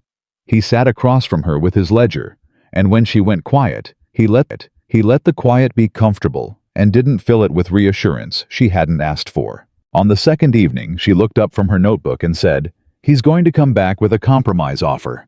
You think so? The notebooks change the math, she said. If I can demonstrate prior publication dates, the patent is vulnerable. Not just their claim to my father's work, their whole filing. It opens them up to a challenge that could invalidate years of what they've built on his research. She turned her pen in her hand. They don't want a court case. They want me to go away quietly. The compromise will be their attempt to buy that. What will they offer? She thought about it. Money, she said. Probably a significant amount. And a legal agreement that I won't pursue the patent challenge. And what are you going to say? She met his eyes. That depends, she said. On what? On what they offer, she said. I'm not unreasonable. If they want to settle, I'll listen. But I wanted on paper that the research was my father's and mine both. That my name goes back on the original work. She paused. That's not about money. That's about the record. I want the record to be accurate. That's a fair thing to want, he said. Some people would say it's not worth fighting for, that the money's more practical. Some people, he said, have never had anything taken from them that mattered more than money. She looked at him for a moment. No, she said quietly. They haven't. Weston came back on the morning of the third day. He came alone this time without the bearing of someone on official business, which Caleb recognized as deliberate. He met them in the yard, and he had a different quality than 2 days ago, less authority, more negotiation. My clients have authorized me to make an offer, he said. All right, Margaret said. He named a figure. It was substantial. Caleb kept his face entirely neutral. It was enough to pay off the ranch debt with money left over. He didn't look at Margaret. Margaret said, and the attribution. Weston paused. A private acknowledgement in the consortium's records that Dr. Ellis contributed significantly to the relevant research. No, she said immediately. Miss Ellis. Public attribution, she said. Robert Ellis and Margaret Ellis. Both names on the original research record corrected and refiled. In the public record. Not a private acknowledgement, a public correction. She paused. And the figure you named is a starting point, not a final number. Weston looked at her steadily. You understand you'd be going against men with considerable resources. Yes, she said. I'm aware of that. A legal challenge would take years and cost, Mr. Weston. She said his name calmly the way she said everything. I'm not asking for a fight. I'm asking for the truth. Those are different things, and if your clients understand that this will be straightforward. She paused. If they don't, then yes, it will take years. And the notebooks will still say what they say. Another silence. Weston looked at her for a long moment. Then he looked at Caleb. Then he looked back at her. "I'll need to send another telegram," he said. "There's a telegraph office in town," Caleb said pleasantly. "Open until 6. Weston went to town. He came back the following morning with a number that was twice the original figure and language that included both names. Margaret read it 3 times. Caleb read it once and understood enough to know that the important parts were there. She asked for one change, a specific phrase about the capillary mapping methodology that Weston wrote down and agreed to convey without argument, which told Caleb the clients were done negotiating. She signed it. Weston left Harlow Creek by noon. Margaret stood in the yard after his wagon disappeared, and for a moment she didn't move. Then she turned around and walked to the edge of the south field, the original green section. The first one, the one they'd stood in together on the 12th day, and she stood at its edge and put her face down in her hands, not crying, or not only crying. Caleb wasn't sure what to call it. The sound she made was brief and hard and real. The sound of someone releasing something that had been held so tight for so long that the body doesn't quite know what to do when it's finally gone. He walked over and stood beside her and didn't say anything. Didn't put a hand on her shoulder. Just stood there close enough that she knew he was there. After a minute, she lifted her face and turned it toward the sky and took a long breath. 4 years, she said. Her voice was raw. "Yeah," he said. 4 years I've been carrying that, and now it's just—" She stopped. "Done," he said. "Done," she said. They stood there for another minute in the quiet of the south field. Then she said without looking at him, "The second quadrant channels need the east wall reinforced. I noticed a soft section yesterday." Haimad a sound that he quickly converted into a cough. "We can look at that this afternoon." "I want to look at it now," she said. "I want to work." "All right," he said. "Let's go work." She wiped her face with her sleeve, businesslike and final, and turned and walked to the second quadrant. He followed her. And if the line of her shoulders was different than it had been before, lighter. Somehow the way a person carries themselves differently when they've put down something heavy. Well, neither of them said so, and the east wall needed reinforcing, and there was work to do. The news about Weston's visit and its outcome moved through Harlow Creek the way news always moves through a small town, at the speed of interest, which is faster than any horse. By the following Sunday, everyone who wanted to know knew or thought they knew, which is a different thing entirely. What they thought they knew was that a woman nobody had heard of a month ago had somehow beaten a Philadelphia legal firm. The versions ranged from impressive to wildly exaggerated, and Caleb heard most of them secondhand via Pete, who had an inexhaustible appetite for town gossip, now that the town was gossiping about people he knew. "They're saying she's got journals full of patents worth $100,000, Pete reported at breakfast. "That's not accurate," Margaret said without looking up from her coffee. "They're also saying she threatened to take the case to the federal court in Helena if they didn't settle." "Also not accurate," she said. "Well, what actually happened?" She looked up at him. "I told them the truth and showed them the evidence to support it, and they decided that was worth taking seriously." Pete thought about that. "That's less exciting than what they're saying." "Most things are," she said. What the gossip did, regardless of its accuracy, was shift the way people in town looked at Margaret when she came in for supplies. Not all the way there were women who still held their mouths in that particular way when she passed, and there were men who still said things under their breath. But the angle of it had changed. There was a new quality in some of the looks, something that wasn't friendliness exactly, but was the frontier of it, the border territory between skepticism and respect. Caleb noticed it. He thought she noticed it too, though she didn't say so. What she said one afternoon, about 3 weeks after Weston left, was, "Someone came to see me at the dry goods store today." He looked up from the ledger. "Who?" "A farmer, name of Alderson. He's got land about 7 miles north along the ridge." She set down her things and came to sit at the table. "He's having the same problem we had.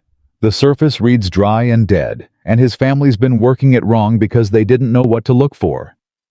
"And he came to you." He heard about the aquifer work, she said. He heard about Vance's inspection. She paused. He asked if I'd look at his land. Caleb set his pen down. What did you tell him? I told him I'd need to discuss it, she said. With you. He looked at her. Why with me? Because I'm working here, she said. I'm not going to take on something that pulls from this place without talking to you first. He thought about that. Thought about what it meant that she'd said it. The shape of it, the way it assumed a partnership, a shared interest, and accountability that ran in both directions. Go look at his land, Caleb said. You're sure? If you can help him the way you helped this place, he said, you should help him. That's not a question. He paused. I'll come with you if you want. She looked at him for a moment. I'd like that, she said. Yes. They rode out to Alderson's land on a Friday, and Margaret walked his ridgeline with the same methodical attention she'd given Willow Creek's rocky western edge, pausing and crouching and marking and thinking in that particular way of hers that looked like nothing until you understood what was being calculated. Alderson was a weathered man in his 50s with 3 grown sons and the particular defeated look of someone who'd been fighting for too long.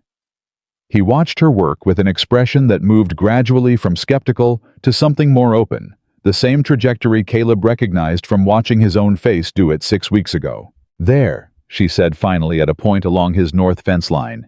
You've got a secondary source here, smaller than the Whitaker aquifer but enough, more than enough for the acreage you're working. Alderson looked at her. He looked at the ground. He looked at his oldest son who was standing nearby. Then he looked back at her. How sure are you? He said. Dig 3 feet down right here, she said. And then we'll talk about how sure I am. They dug.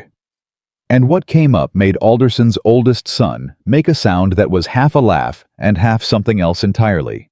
And Alderson himself took off his hat and held it against his chest and didn't say anything for a long moment. How much? Alderson finally said. Not about money, about water. Enough, Margaret said again.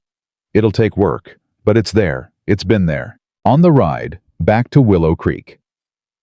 Margaret was quiet in a way that was different from her usual quiet. Not working through a problem quiet. Something more reflective. What are you thinking? Caleb said. I'm thinking about how many pieces of land in this valley are dying for the same reason this one nearly died, she said. Not because the land is bad, because no one knows how to read it. He rode alongside her and let her think. There's a systematic approach, she said slowly. A way to map the whole watershed, to identify the aquifer network across the whole region. She was watching the road, but seeing something else. It would take time, a real survey. But if you could map the underground water across this whole country, how many ranches and farms could that save? That's a significant undertaking, he said. Yes, she said. I know. You'd need resources, he said. Equipment, people who know what they're doing. Yes. And the consortium settlement, he said carefully, provided some of those resources. She looked at him then. Yes, she said. It did. He held her gaze for a moment, riding steady beside her. Then I think you know what you want to do next. She looked back at the road. I need to finish what I started here first, she said. You have, he said. In every way that matters. She shook her head slightly. There are still 2 quadrants to full function, and the cattle count needs to be up before the 60-day note converts, and the northern fence line needs... Margaret. He said her name quietly. She stopped. The ranch is going to be all right, he said. You know that. A pause. I know that, she said. So stop hiding behind the work, he said. And tell me what you actually want. She looked at him sharply. Then the sharpness eased. She turned back to the road again and didn't say anything for a moment. I want to do both, she said. The survey and here. I don't want to have to choose. Then don't, he said. She looked at him again. That's not as simple as you're making it sound. No, he agreed. It isn't simple, but simple and possible aren't the same thing. She studied his face for a long moment, the way she did sometimes, the way that meant she was seeing him clearly and hadn't yet decided what to do with what she saw. "You're an interesting man," she said. "You told me I was strange," he said. "I believe that was your word." "Strange and interesting aren't mutually exclusive," she said. He smiled. She looked away, but not before he saw the corner of her mouth move. They rode the rest of the way in comfortable silence, and the light was long and golden over the green sections of the ranch as they came down the access road. And it looked, Caleb thought. In a moment, he would not share because it would have embarrassed him. It looked like somewhere that was going to last. The crisis arrived the way all the real ones do, without warning at the worst possible time, from a direction no one had been watching. It was Pete, who came running from town, hat and hand dust on his boots, looking like someone who'd ridden hard to get there. Caleb was in the south field with Margaret going over the cattle rotation schedule, when the boy came over the ridge at a pace that made both of them stop. "What happened?" Caleb said. Pete was still catching his breath. He handed over a piece of paper, a copy of something, a legal notice. Caleb could see that before he read it. "Dunmore," Pete said. "He filed a property claim with the county. Says the western ridge section where the aquifer source isn't inside your deed boundary. Says it was surveyed wrong in 1849, and the source point falls 200 feet outside the Whitaker line." The south field went very silent. Caleb read the notice. He read it twice. The language was precise and technical, and clearly written by someone who knew exactly what they were doing. "If that's true," he said slowly, "if the source point isn't on our land, the channels are useless," Margaret said. Her voice was flat and controlled, and gave nothing away. "The water right reverts to whoever holds the land outside the boundary." "Which Dunmore would purchase immediately," Caleb said. "He's already filed a purchase intent with the county recorder," Pete said miserably. "Filed it the same day as the claim. He's been planning this for weeks, maybe longer." Caleb stood in his south field, the green south field, the living proof of what they'd built, and felt something cold move through him. Felt the ground under him shift in a way it hadn't shifted in 60 days. He looked at Margaret. She was looking at the notice in his hand, not at him. "Is it possible," he said, "the survey error?" "It's possible," she said carefully. "The 1849 surveys in this region they weren't always precise. The equipment wasn't what it is now, and the men doing them weren't always—" She stopped. "It's possible." "But," he said, because he could hear there was one. She looked up at him. "The source point isn't where Dunmore's claim says it is," she said slowly. He stared at her. "What?" "I moved the excavation," she said. 2 feet north of my original mark because the grade angle was better and it gave us more pressure. The point where the water came up." She paused. "I need to see the original survey map and Dunmore's claim document side by side. But if I'm right—" She stopped again. "If you're right," Caleb said. "If I'm right," she said, "then the source point is inside your boundary by approximately 40 feet. And Dunmore's legal team is challenging a location that doesn't match where the actual excavation was made." Caleb looked at her for a long moment. Then he said, "Get your notebooks." "Already thinking it," she said, and was moving before he finished the sentence. They worked through the night. Margaret spread every map across the kitchen table and rebuilt the survey from the original 1849 document forward, overlaying her own grade calculations and her excavation notes with the precise coordinates she'd recorded on the day they dug. Caleb sat across from her and held the lamp steady when she needed more light, and asked questions when something wasn't clear, and watched her build the case, the way he'd watched her build everything else, methodically, thoroughly, without drama, with total certainty about what she knew and total precision about how she documented it. At 3 in the morning, she put her pen down and looked up. "The source point is 43 feet inside the Whitaker boundary," she said. "I can prove it with the excavation records, the grade calculations, and the original survey, overlaid with the county recorder's benchmark measurements from 1871. She paused. "Dunmore's claim references a point that is 200 feet outside the boundary, but that point doesn't correspond to where the water is. His own surveyors marked the wrong location." "Deliberately," Caleb said. She held his gaze. "Either deliberately," she said, or because no one told them exactly where the excavation was, because they assumed it was at my original mark before I moved it. She paused. And I never published my adjustment notes anywhere except my own notebook. Caleb sat back in his chair and looked at the ceiling for a moment. Then he looked at her. So the thing that makes this beatable, he said, is the adjustment you made for a better grade angle. Yes, she said. That you made because you were thinking about water pressure. Yes. Not because of anything to do with the survey line. Not even slightly, she said. He shook his head slowly. Your father told you to keep everything. My father told me to keep everything, she said. He looked at her across the kitchen table at 3 a.m. with maps spread between them and the lamp burning low, and both of them too tired and too wired to sleep, and he said, Margaret. She looked at him. This is the last time, he said. The last time someone tries to take what's yours. I need you to understand that I mean that. She went very still.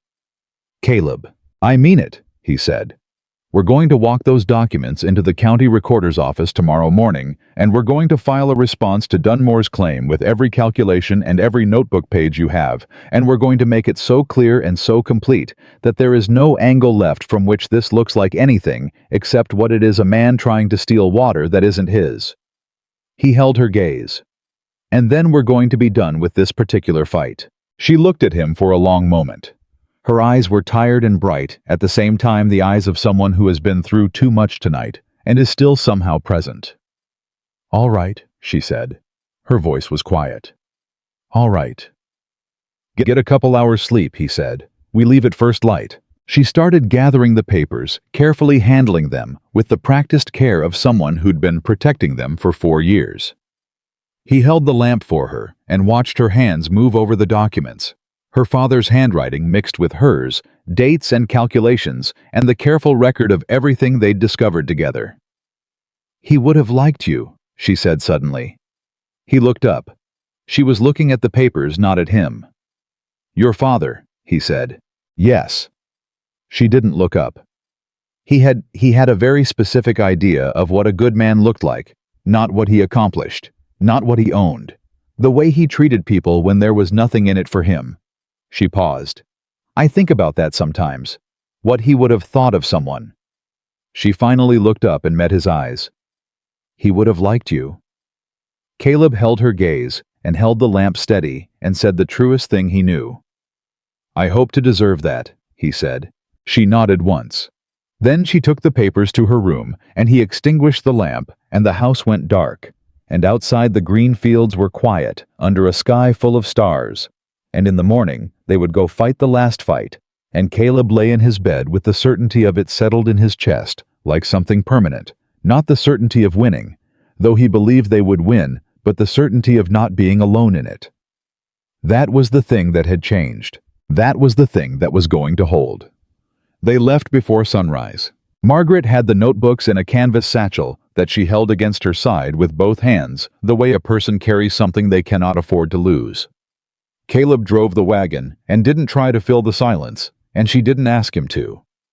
The road to Harlow Creek was empty at that hour, the air cool and sharp, the way Montana mornings were, even in the middle of summer, and the only sound was the horses and the wheels and the occasional distant call of something waking up in the grass.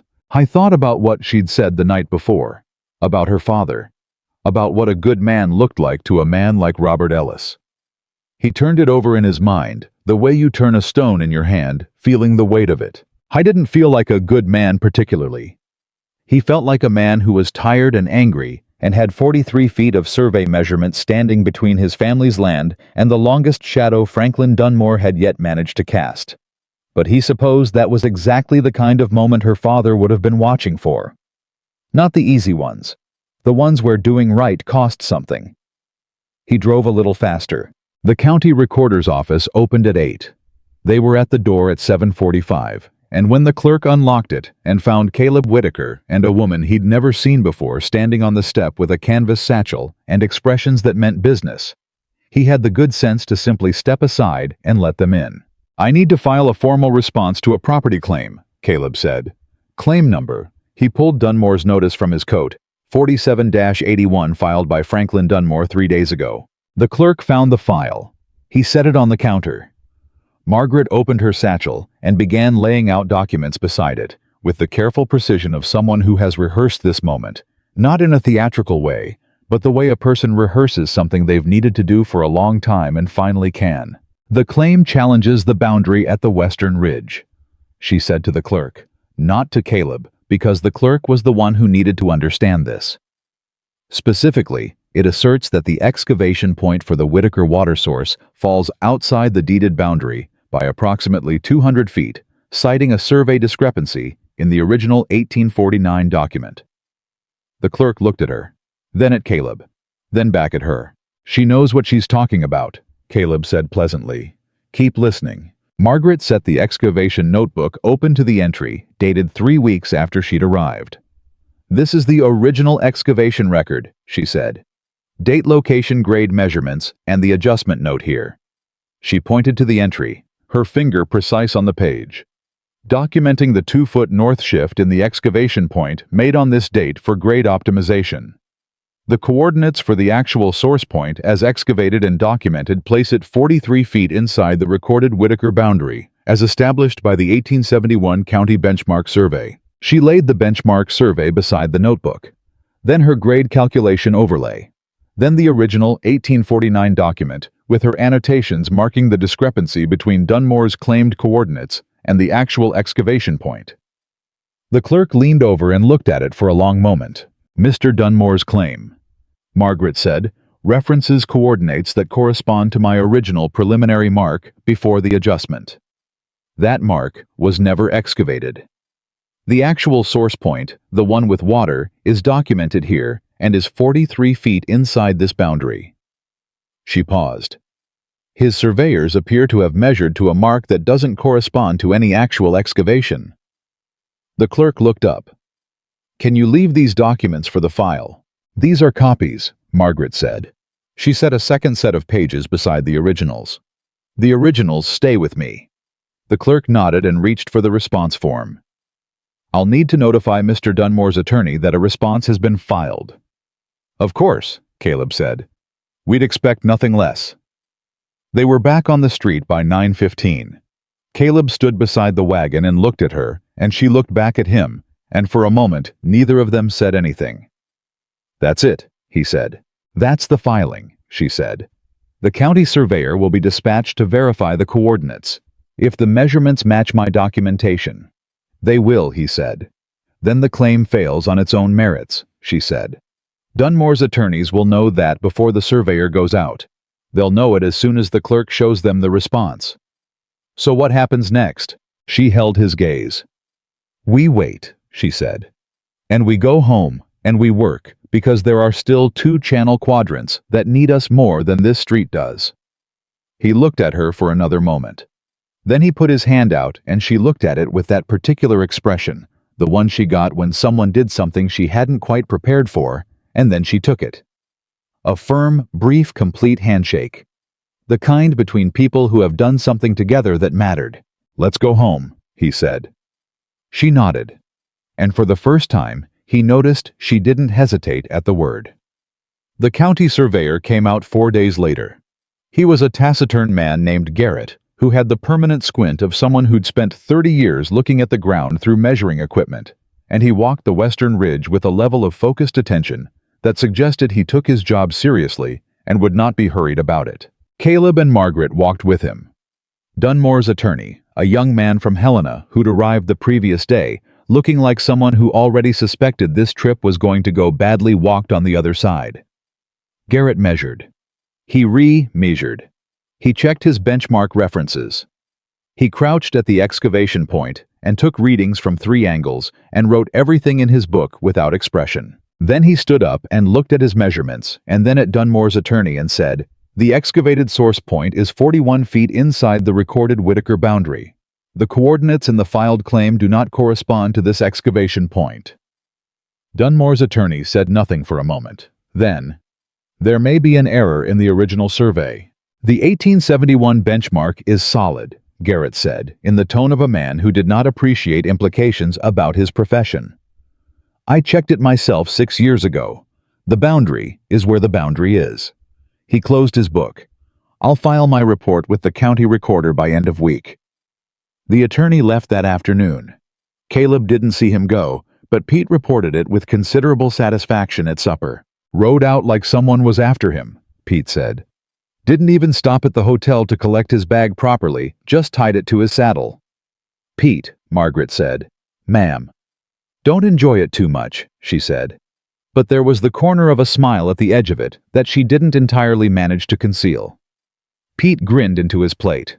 After supper, Caleb found Margaret standing at the edge of the south field in the long evening light, arms folded, looking out at the green with the particular quality of stillness that meant she was processing something rather than doing nothing.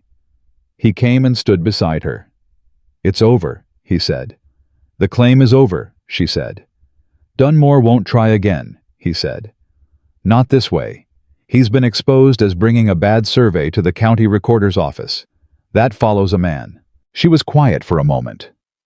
I know, she said. It's not Dunmore I'm thinking about. What then? She turned her head to look at him. I keep waiting for the next thing, she said. The next problem. The next person who decides I have something they want, or something they need to diminish. She paused. I've been living in that mode for 4 years, and I don't entirely know how to stop. I thought about that carefully, because it deserved to be thought about carefully.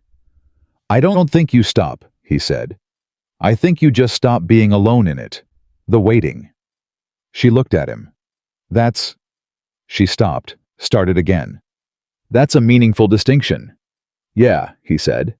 I think it is. The sound of the cattle from the north section drifted over to them, the particular sound of animals that had enough to eat and water to drink, a sound Caleb hadn't heard from this land in 2 years. He listened to it for a moment. The 60-day note converts next week, he said. Vance's office sent the new terms. The restructured loan is it's manageable, more than manageable. I saw the letter, she said. We're going to make it, he said. She looked back at the field. Yes, she said. We are. Something in the simplicity of it, though we settled in the air between them like something physical. Neither of them moved. Margaret, he said. Don't, she said. Quietly, not sharp. He looked at her profile. Don't what? She let out a slow breath. Don't say whatever you're about to say yet, she said.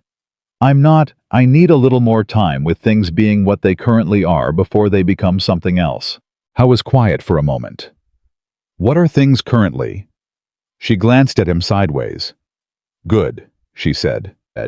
Things are currently good, and I am not accustomed to things being good, and I'd like to stand in it for a little while without moving it.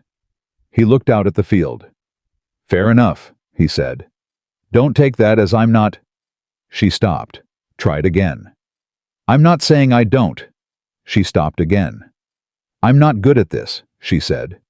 I know, he said. I'm not rushing you. A pause. Are you sure? Because most men in my experience... I'm not most men, he said. She was quiet. No, she said after a moment. You're genuinely not.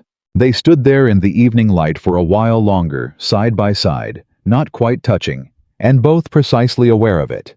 And the cattle made their good sound, and the green field held its color against the coming dark. And Caleb thought that he could stand here for a very long time, and not need anything else, which was itself a kind of answer to a question he hadn't quite finished asking. The next morning was when everything changed again. It wasn't Dunmore. It wasn't the bank. It wasn't any of the things Caleb had been braced for. It was a woman who arrived in a buggy at 10 in the morning. A woman in her 60s, well-dressed in the way of someone from a city who'd thought carefully about what to wear to the country, with a straight back and sharp eyes that reminded Caleb sharply and unexpectedly of Margaret. Margaret came out of the house at the sound of the buggy and went completely still on the porch. Aunt Clara, she said. The words came out in a voice Caleb had never heard from her before, stripped of everything, just the raw register of genuine shock. The woman got down from the buggy and looked up at Margaret with an expression that was trying to be composed and wasn't entirely making it. Margaret, she said. Then neither of them said anything for a moment. Then Margaret came down off the porch, and the older woman crossed the yard, and they stood close together, and Margaret's aunt put both hands on Margaret's face and looked at her the way people look at someone they were afraid they'd lost and found again. "You are so like him," her aunt said. Her voice cracked on the last word. Caleb quietly stepped back and found something useful to do in the barn and gave them the yard. He stayed in the barn for 40 minutes. When he came back out, the two women were sitting on the porch with coffee, and whatever the first wave of reunion had been was over. And now they were talking in the lower, steady way of people who have a great deal to catch up on and are settling into the work of it. Margaret looked up when he came across the yard. "Caleb," she said, "this is my father's sister, Clara Whitfield. She's been trying to find me since—" She paused. "Since I heard what Jameson and his partners did," Clara said, and her voice went precise and cold on the name, in a way that told Caleb she had a full opinion about what had been done to her niece. 2 years looking. I only found you because of the consortium settlement. Your attorney filed the response through the Philadelphia courts, and your name was on the record. I was in Philadelphia last spring," Margaret said. Her voice had a complicated quality. "Working a kitchen job 3 blocks from Father's old office." Clara closed her eyes briefly. "I know," she said. "I found that out after. I was in Boston at the time." She opened her eyes. "I'm sorry it took so long." "You didn't know where I was," Margaret said. "I didn't want to be found." She paused. "By anyone." "I know," Clara said. A short silence. Then Clara looked at Caleb with those sharp eyes that knew things. "You're the rancher," she said. "Yes, ma'am," he said. "Margaret wrote to me," she said. "After the settlement. She told me about this place." She paused. "She told me about you." He looked at Margaret. She was looking at her coffee cup. "Did she?" he said. "She said you treated her work with respect," Clara said, "from almost the first day. She said—" She paused, seeming to choose. "She said you were the first person since her father who looked at her and saw what was actually there." Caleb was quiet for a moment. "She made that very easy," he said. Clara looked at him for another long, steady moment. He had the feeling of being evaluated in a way that was serious and complete. Then she nodded once the way Margaret nodded, precise and final. "I brought some of Robert's things," Clara said to Margaret. "The items the consortium didn't get. Some personal letters, his original field sketches, a few instruments. I've been keeping them since he died. I didn't know who else to keep them for." Margaret set her coffee cup down very carefully. "His field sketches," she said. "Yes." "His the ones from the Western surveys." "All of them," Clara said. "Everything he didn't file formally. The working drawings." Margaret looked at her for a long moment. "Those were the ones he said had never been fully analyzed," she said. Her voice had dropped to something careful and intent. "He thought there were at least 3 more major aquifer systems documented in those sketches that no one had followed up on." "I know," Clara said. "He told me that too." They looked at each other across the porch, and Caleb watched something pass between them. The particular communication of 2 people who loved the same man and understood what his unfinished work meant. "Can I see them?" Margaret said. Clara stood up immediately. "I'll get the case." She went to the buggy. Caleb looked at Margaret. She was sitting very straight, both hands wrapped around her coffee cup, and her eyes were bright with something that wasn't quite tears and wasn't quite excitement and was probably both at once. "Your aunt," he said. "She was closer to my father than anyone," Margaret said. "She's the one who convinced him I could do the work. When I was young and he wasn't sure women could study science the way men did, she told him he was being an idiot." A pause. "She was right. She usually right. Infuriatingly often," Margaret said. Clara came back with a flat leather case that had been expensive once and was now well worn from travel. She set it on the small table between them and opened it, and inside were drawings, large paper sheets folded carefully covered in the intricate layered lines of a researcher's field sketches, with handwriting in the margins that Margaret recognized instantly because it was the handwriting she'd grown up reading. She reached out and put her hand on the top sheet without unfolding it and held it there. Clara put her hand over Margaret's, just for a moment. Then Margaret unfolded the first sketch, and the two of them bent over it together, and Caleb went inside and put the coffee on again and let them have it. Clara stayed 3 days. She slept in the spare room and ate at the kitchen table and walked the ranch with Margaret in the mornings, learning what had been done here, asking questions that were specific and informed the questions of someone who understood the science and was genuinely interested in how Margaret had applied it. She and Caleb settled into a comfortable courtesy that by the second day had the quality of people who've decided they like each other and don't need to make a production of it. On the second evening, Clara found him in the barn, checking the harness on the working horses, a job that didn't strictly need doing right then, but gave his hands something to do while his mind ran. "She told me she's not leaving," Clara said without any preamble. He kept working the harness. "She told me that too," he said. "What did you say?" "I didn't say anything," he said. "It didn't seem like something that needed a response. It seemed like something that needed to just be." Clara was quiet for a moment. "You know what she's been through," she said. "Not all of it, but enough." "Enough," he agreed. "She doesn't trust easily," Clara said. "What looks like trust from Margaret is it took years to build with her father, decades with me." She paused. "Whatever she's shown you in 2 months, that's not nothing. I want you to understand that." He stopped working and turned to look at the older woman. "I understand it," he said. "Do you?" she said, not doubting exactly, just precise. "She came here with nothing and showed me everything she knew inside of a week," he said. "Not because she trusted me, she didn't know me, but because the land was in front of her and she couldn't stand by and watch it die when she could do something about it. That's who she is.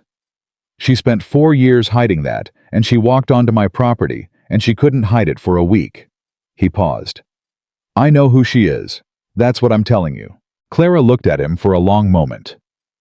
"Robert would have liked you," she said. He felt the words land, felt them in the same place Margaret's version of them had landed the same specific weight. "She said that too," he said. "We're alike in that way," Clara said. "When we see something worth saying, we say it." She left the barn, and he went back to the harness, and the feeling in his chest was the same one he'd been walking around with for weeks now, warm and serious and patient, waiting for the right moment, the way water waits to find its level. The right moment came the morning Clara's buggy pulled away. They stood in the yard and watched it go, the two of them, and when the sound of the wheels faded, Margaret stood for a moment longer, looking at the empty road, and then turned back to the ranch with an expression on her face that he hadn't seen before. Something settled and resolved, like a person who has finally finished grieving something and knows it. "She's good," Caleb said. "She's the best person I know," Margaret said, "after my father." He nodded. Then, "You all right?" "Yes," she said. And then almost to herself, "I'm better than all right. I'm—" She stopped, seemed to notice something in how that was coming out. "I'm good," she said more simply. "The sketches," he said. She looked at him. "They're extraordinary," she said. "He documented 4 separate aquifer systems in this region that no one has ever followed up on. 4. The one here at Willow Creek is the smallest of them." She paused. "What he mapped, if it's accurate, and I believe it is. I know how he worked. There's enough underground water in this valley to change the entire agricultural profile of the county." He let that settle. "That's a significant thing to be sitting in a leather case in a barn." "Yes," she said. "It is." "What are you going to do with it?" She met his eyes. "We talked about this," she said, "on the way back from Alderson's." "The survey," he said. "The survey," she said. "A proper one. Following my father's work, verifying it, extending it, identifying every aquifer system in this watershed, and documenting how to access them." She paused. "Alderson's sons have already asked me about the methodology. There are 2 other ranchers who sent word asking if I'd look at their land, and that's from word of mouth alone in a month." "You want to do it here," he said. "I want to do it here," she said. "From here, using this as the model." She held his gaze direct as always. "But that means being here, not temporarily, not until the ranch is stable and it's time to move on." She paused. "And I told you I wasn't leaving, but telling you and asking you are different things." He looked at her. She was standing in the morning sun in the yard of his family's ranch with her father's leather case of sketches that she'd have carried to the ends of the earth to protect, and her notebooks in the house, and the green fields behind her that she'd built out of dry dust, and the refusal to believe what everyone else believed about this land. "You're not asking me to let you stay," he said. "No," she said. "I'm asking you if you want this. Both of us here. The ranch and the work and everything that comes with it. All of it." She held his gaze. "I need to know you've thought about it." "I've thought about almost nothing else for 6 weeks," he said. Something moved in her face. "That's Margaret." He said her name, and she stopped. "I need to say something, and I need you to let me say it without telling me it's too soon, or that you need more time, or any of the very sensible things you say when you're trying to protect yourself from something that scares you." She looked at him. Her jaw set slightly. "All right," she said. He took a breath. "This ranch was dying," he said. "And I was dying with it. Not physically, I don't mean that. But something in me was going the way grass goes when the water's gone long enough. Something essential. And you came here and put your hands on the ground and told me there was something alive underneath what everyone else said was dead." He paused. "You were talking about the water table. But I'm telling you, it was more than that." She was very still. "I don't want you here because the ranch needs you," he said. "The ranch did need you, and it doesn't anymore, or not in the same way. I want you here because I need—" He stopped. Found the right word. "Because I need this. What this is. You and me in this yard, in this kitchen, in this field at 3 in the morning, when the channel wall gives, and we work it through together."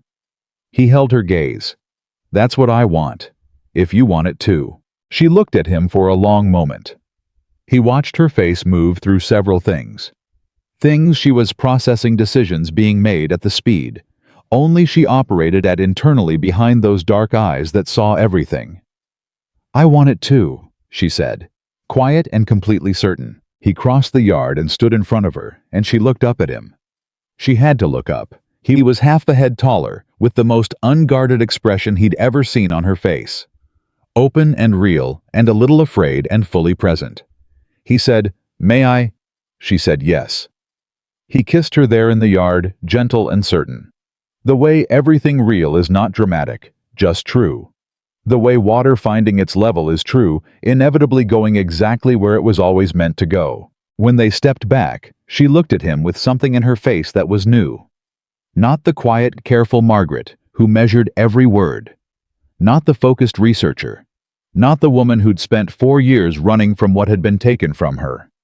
Someone freer than any of those. Someone who had perhaps for the first time in a long time put something down and not picked it back up. "Caleb Whitaker," she said. "You are," she said, "genuinely the strangest man I have ever met." "You keep saying that," he said. "I keep meaning it," she said. And she smiled, the full version, the one he'd been seeing in fragments and glimpses and almost moments for weeks now. Complete now. Real breaking across her face, like the first morning after a long drought, and the sky finally opening up. They stood together in the yard while the ranch moved around them.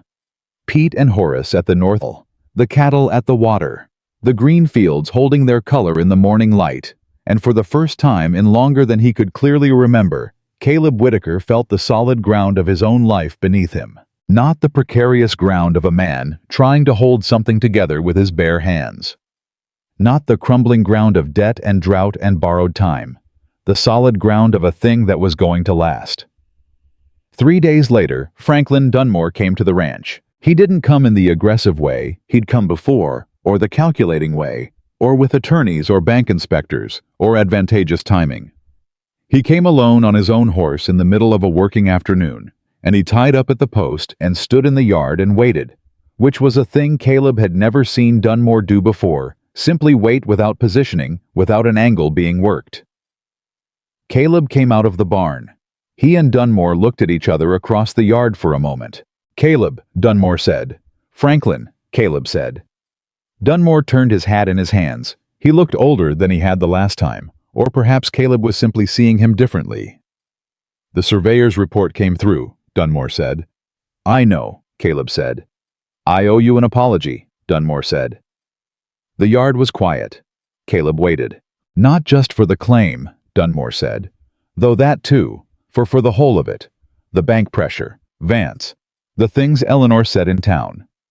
He stopped, started again. I watched this ranch going under, and I made myself believe I was being practical, that I was just making a business decision before someone else did. He paused. That was a lie, I told myself. And I told it loud enough that Eleanor told it too, and that wasn't fair to the woman you have here.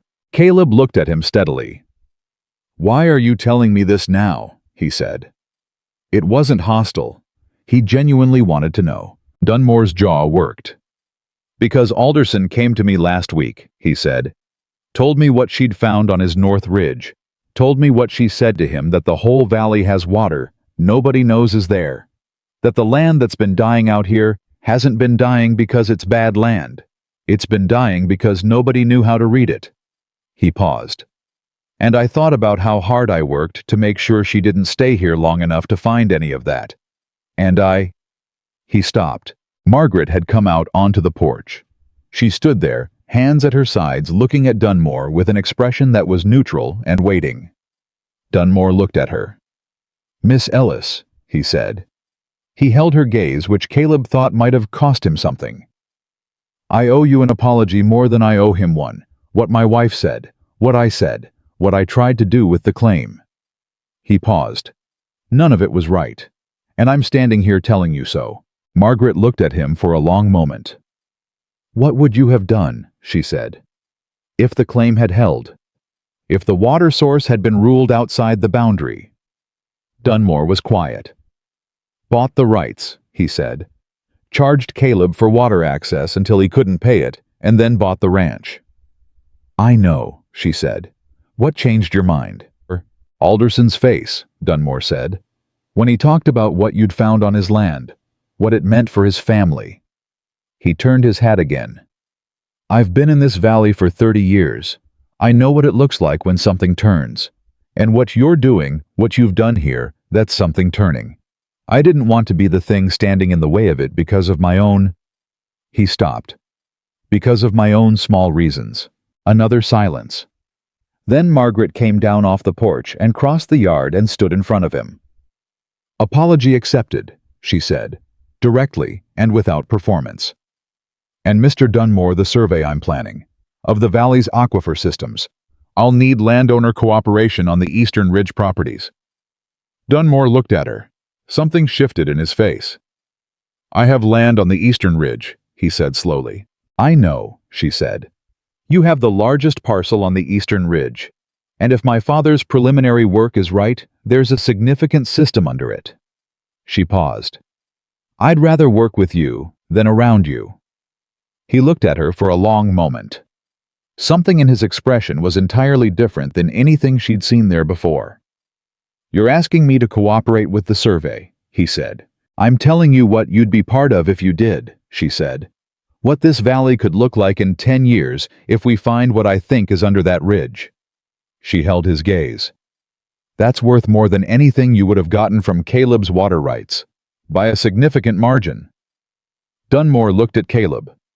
Caleb looked back at him with an expression that offered nothing and took nothing away. Dunmore looked back at Margaret.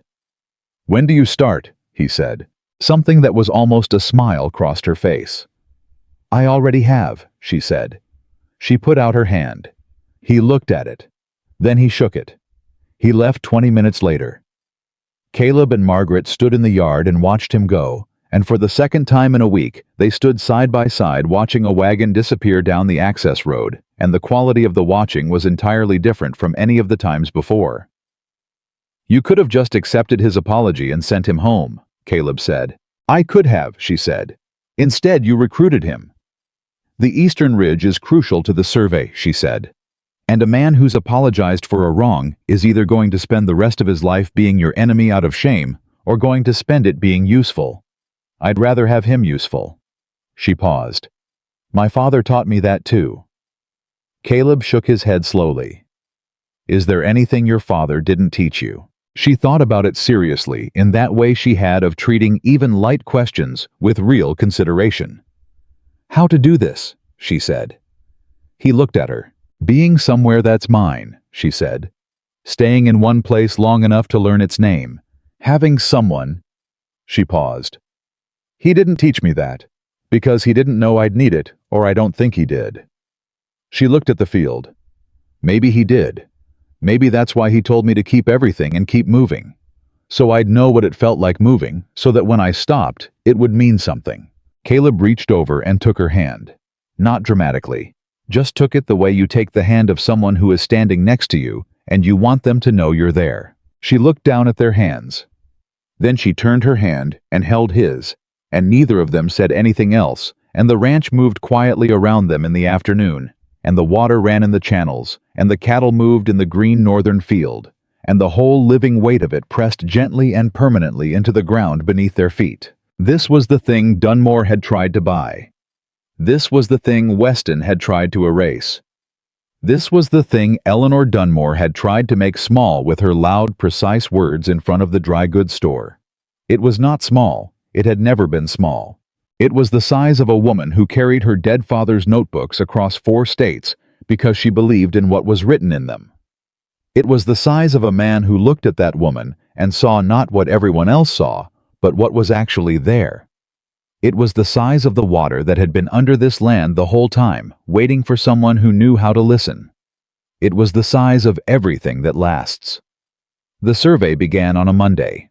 Margaret had spent 3 weeks preparing for it, organizing her father's sketches, cross-referencing them with the grade calculations she'd built at Willow Creek, writing to 2 former colleagues of her father's at the Philadelphia University, who had replied with a speed that told her they'd been waiting for exactly this kind of project. She had a method, a timeline, and a set of maps that covered every landholding on the eastern ridge and the valley floor between them, marked with her father's preliminary notations and her own additions in a different ink, so anyone reading them could tell which observations came from Robert Ellis and which came from his daughter. She didn't separate them to diminish his contribution. She did it because the record needed to be clear about who had done what and when. She'd learned that lesson the hard way, and she wasn't going to give anyone the opportunity to blur those lines again. Caleb rode out with her on the first morning. Not because she needed him, she knew that, and so did he, but because it was the beginning of something, and beginnings deserve to be witnessed by people who understood their weight. They rode to the eastern ridge together in the early light, and she stood on the first survey point and opened her notebook and wrote the date at the top of a fresh page. And he watched her do it and felt the particular pride of someone who didn't build the thing, but helped make it possible, which is its own kind of building. "How long?" he asked. "To survey the whole valley." She was already looking at the ridge reading it. 3 months for the primary mapping. Another 2 to verify the findings and draft the formal documentation. She paused. "If the eastern system is what I think it is, we'll need to bring in additional expertise for the deep assessment. Someone with drilling experience." "Dunmore might know who," he said. She glanced at him sideways. "He might," she agreed. "I'll ask him." He smiled. She'd been doing that using Dunmore as a resource, with the same practical ease that she used every other resource available to her, without sentiment or grudge, purely on the basis of what was useful. Dunmore, for his part, had turned out to be useful in ways that surprised even Caleb. The man knew this territory. He knew the landowners. The old survey disputes the water rights history going back 30 years.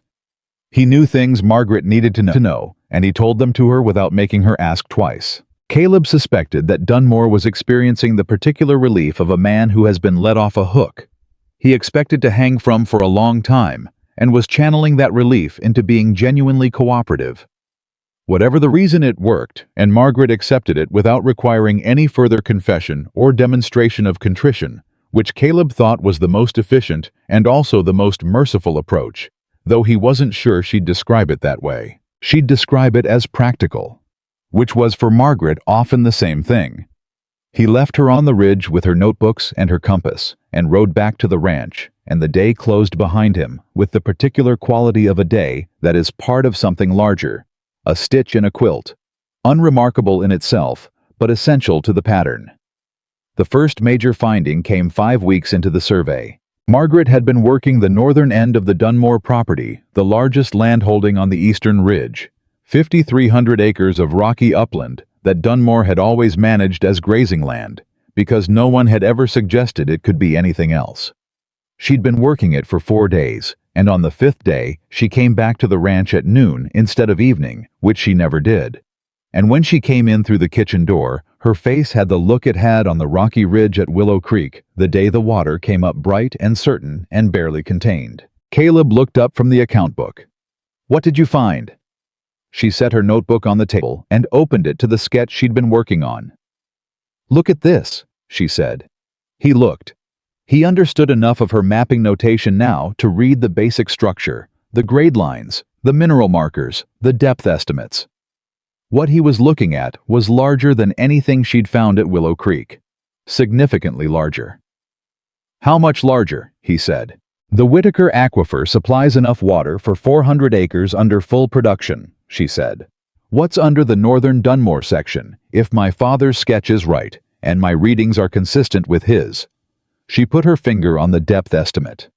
That system could supply the entire eastern ridge, every farm and ranch on that side of the valley. Full production, permanent. He sat back.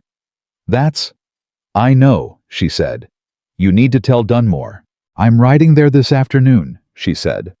"I wanted to tell you first." He looked at her across the table, at this woman who had arrived on a dusty wagon with a canvas satchel of notebooks, and the wariness of someone who'd been burned too many times to come in from the cold easily, and felt the full weight of everything she'd become in this place, or rather everything she'd always been and had finally been given room enough to show. "Go tell him," he said, "and then come home." She held his gaze for a moment. "Home," she said. "Home," he said. She went. Dunmore's reaction, as reported by Margaret that evening, had been to sit down in his chair and not say anything for almost 3 minutes, which she said was the longest she'd ever seen him be quiet, and then to say, "My God," and then to say, "What do we do next?" which Margaret considered to be exactly the right response in the right order. What they did next was invite the other Eastern Ridge landowners to a meeting. Margaret organized it. Caleb helped her prepare for it, sitting with her at the kitchen table for 3 evenings, while she refined the presentation, asking the questions that a skeptical farmer would ask, so she could practice answering them, pointing out the places where her explanation was too technical and needed to come down a level. "Right here," he said on the second evening, pointing to a section of her notes, "where you talk about capillary action in fractured limestone. What does that mean to a man who's never heard of capillary action?" She frowned. "It means, in plain words," she thought, "it means the water moves up through the rock the same way water moves up a wick," she said slowly, "by itself, without pumping." "That's good," he said. "Say that." She wrote it down. He watched her hand move across the page and thought about how many rooms she'd been in over the years, where the version of her that was brilliant and precise and ahead of everyone in the room had been the reason people didn't listen. Where being too much of something had been held against her, the same way being too little was held against other women. He thought about the particular cruelty of that, not just the individual insults, but the accumulated systemic waste of it, all those years of someone this capable being told to make herself smaller. She wasn't making herself smaller tonight.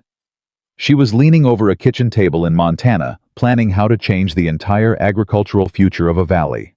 And the light was on her face, and she looked like exactly what she was. "What?" she said without looking up. "Nothing," he said. "Keep going." The meeting was held at the Harlow Creek Town Hall on a Thursday evening. 14 landowners came, which was more than Margaret had expected, and which Caleb had expected exactly, because he knew these people, and he knew what the rumor of water under their dry land would do to a room. She stood in front of them with her maps and her notebooks and her plain, careful words, and Caleb sat in the second row and watched the room watch. Her watched the skepticism in the faces of men who had never taken direction from a woman, and watched it shift as she spoke. Not all at once, and not in every face, but in enough of them that the room changed temperature somewhere around the 15-minute mark. The first real question came from a rancher named Haskell, who had land on the southwestern ridge, and the expression of a man who had been disappointed by promised things too many times to believe in them easily. "How do we know this isn't the same kind of survey talk we heard from the county 10 years ago?" he said. They told us there was water on the North Basin, sent men out to drill, found nothing. I know the county survey you're referring to, Margaret said. She said it without flinching and without getting defensive. It used surface mapping methods that were adequate for the technology of the time, but didn't have the tools to read subsurface limestone fracturing. What I'm using is my father's methodology, which he developed specifically because those surface methods kept missing what was actually there. She paused. I also have a working example. You're all aware of what happened at Willow Creek. The aquifer I found there was not visible on any surface survey. It was found using this method. Haskell looked at her. You're the woman who did that, he said. Not skeptically, more like he was confirming something he'd half believed and now believed fully. Yes, she said. Another rancher in the back, a younger man named Cortez, who had land bordering the Dunmore property, said, if the eastern system is what you say it is, what does access look like? Who controls the water rights? That's the right question, Margaret said. And the answer I'm proposing is a cooperative water rights structure. No single landowner holds the source rights. The system is managed collectively with access proportional to acreage. Every property on the eastern ridge has a stake and a share. She paused. That's how it stays out of any one person's hands, including mine, including Mr. Dunmore's. She looked at Dunmore when she said it. Dunmore, to his credit, nodded. The room was quiet for a moment. Then Alderson, who was there with his oldest son, said, I'll sign on. He said it simply the way he'd said everything since the day on his North Ridge when the water came up. Whatever she's asking us to do, I'm in. The room shifted again, and then one by one the hands went up, not all of them. 3 of the 14 held back men who needed more time, or who would need to see another working example before they committed, which was fair and reasonable, and Margaret noted without complaint. We'll do the northern Dunmore section first, she said. By spring they'll be able to see the results. Then we'll talk again. 11 out of 14 was, Caleb thought, on the drive home that evening, one of the most significant things he'd ever sat in a room and watched happen. He said so. 11 is a start, she said. She was looking at the road, thinking through the next steps, as she always was, that engine in her running constantly and quietly. Margaret, he said. She looked at him. Can you just for the next 10 minutes, let it be what it was, he said. 11 people who didn't know you 6 months ago said yes to you tonight. That's worth sitting with for 10 minutes. She looked at him for a moment. Then she looked back at the road. Then slowly she let out a long breath and settled back in the wagon seat and let her shoulders come down from where she'd been holding them. 11 people, she said. 11 people, he said. She was quiet for a moment. My father would have been in that room, she said, asking the most difficult questions just to make sure my answers were strong enough. Haskell did a decent job of that, Caleb said. She made the laugh sound the real one, the full version. He really did, she said. And then she leaned slightly against Caleb's shoulder, just the smallest increment, barely perceptible, the kind of closeness that doesn't announce itself, and he didn't say anything about it, and neither did she, and they rode the rest of the way home in the easy quiet of people who have built something together and know it's going to hold. The proposal came 2 weeks later. Not because Caleb had planned it for that day particularly, but because the moment arrived the way right moments do, without announcement in the middle of something ordinary. When the thing you want to say has been waiting at the back of your throat long enough that the next available quiet is when it comes out. They were in the kitchen after supper. Margaret was at the table going over the Eastern Ridge survey notes, and Caleb was washing the dishes, which he'd taken to doing without any discussion about whose job it was or wasn't, because the dishes needed doing, and his hands needed something to do while she worked, and it had simply settled into habit the way the good things had. He dried his hands on the towel, turned around, looked at her bent over her notebook with a pencil tucked behind her ear and ink on the third finger of her right hand, the way she always had ink on the third finger of her right hand by the end of an evening. Margaret, he said. She said, not looking up. I want to marry you, he said. She looked up. He held her gaze. I've been thinking about how to say it properly for about 3 weeks, he said, and I've decided there isn't a proper way that's also true, and I'd rather be true, So that's what I said. She looked at him for a long moment. The pencil was still in her hand. You want to marry me, she said. Yes, he said. Caleb, I know what you're going to say, he said. You're going to say it's too soon, or that you need to think about it, or that there are practical considerations. And all of those things may be true. But I want you to know that none of them change what I just said, and whatever time you need is time I have, and I'm not asking because of the ranch or the survey, or because it's the proper thing to do. He paused. I'm asking because the idea of any version of my life that doesn't have you in the middle of it makes no sense to me anymore. And I'd like to stop pretending I don't feel that. She was very still. The kitchen was very quiet. Then she set the pencil down on the notebook carefully and folded her hands on the table and looked at him with the most direct and open expression he'd ever seen on her face, more open than the field at Willow Creek. On the 12th day, more open than the moment she'd told him she wasn't leaving, more open than anything before. I spent 4 years being afraid, she said, of being seen, of being somewhere long enough for people to decide they didn't want me there, of letting someone matter enough to hurt me. She paused. And then I drove a wagon onto your property, and I was so busy trying to hide what I knew that I didn't notice for a while that you weren't looking at me the way everyone else had been looking at me. And by the time I noticed, she stopped. By the time I noticed, it was too late to be afraid of it. It had already happened. I was very still. Yes, she said. I want to marry you. He crossed the kitchen in 3 steps and put his hands on her face, the way her aunt had, and she let him, and put her hands over his, and they stayed there for a moment like that, just that forehead close to forehead, breathing the same air. Thank God, he said. His voice was not entirely steady. She laughed, the full, real one, warm and unguarded, the laugh that had taken weeks to hear, and that he now thought was one of the finest sounds he'd ever been in the presence of. You were nervous, she said. Absolutely terrified, he said. Good, she said. Now you know how it feels. He pulled back enough to look at her face. How what feels? Being seen, she said. And waiting to find out if it's safe. He looked at her for a long moment. It's safe, he said. I know, she said. That's why I said yes. They were married on the first Saturday of October, when the Montana sky had gone the particular blue of early autumn, and the air had the first edge of cold in it that meant the season was turning. The ceremony was small. Clara had come back from Philadelphia, arriving 2 days before, with a trunk of things. She said Margaret's father had always meant to give her, and that Clara had been keeping for this occasion, though no one had told her the occasion was coming. She'd known anyway. Caleb wasn't surprised. The neighbors came. Alderson brought his whole family. Haskell came, and Cortez and 8 of the other landowners from the Thursday meeting. Pete wore a clean shirt that still somehow managed to look like Pete's shirt.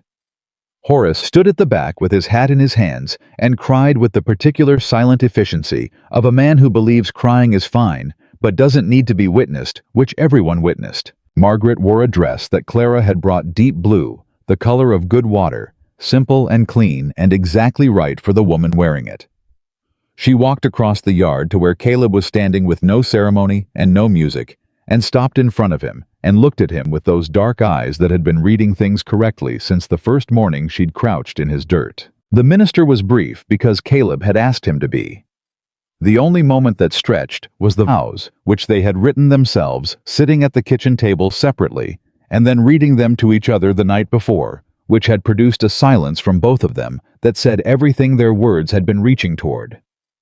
When Caleb said his voice was steady. He'd practiced the steadiness.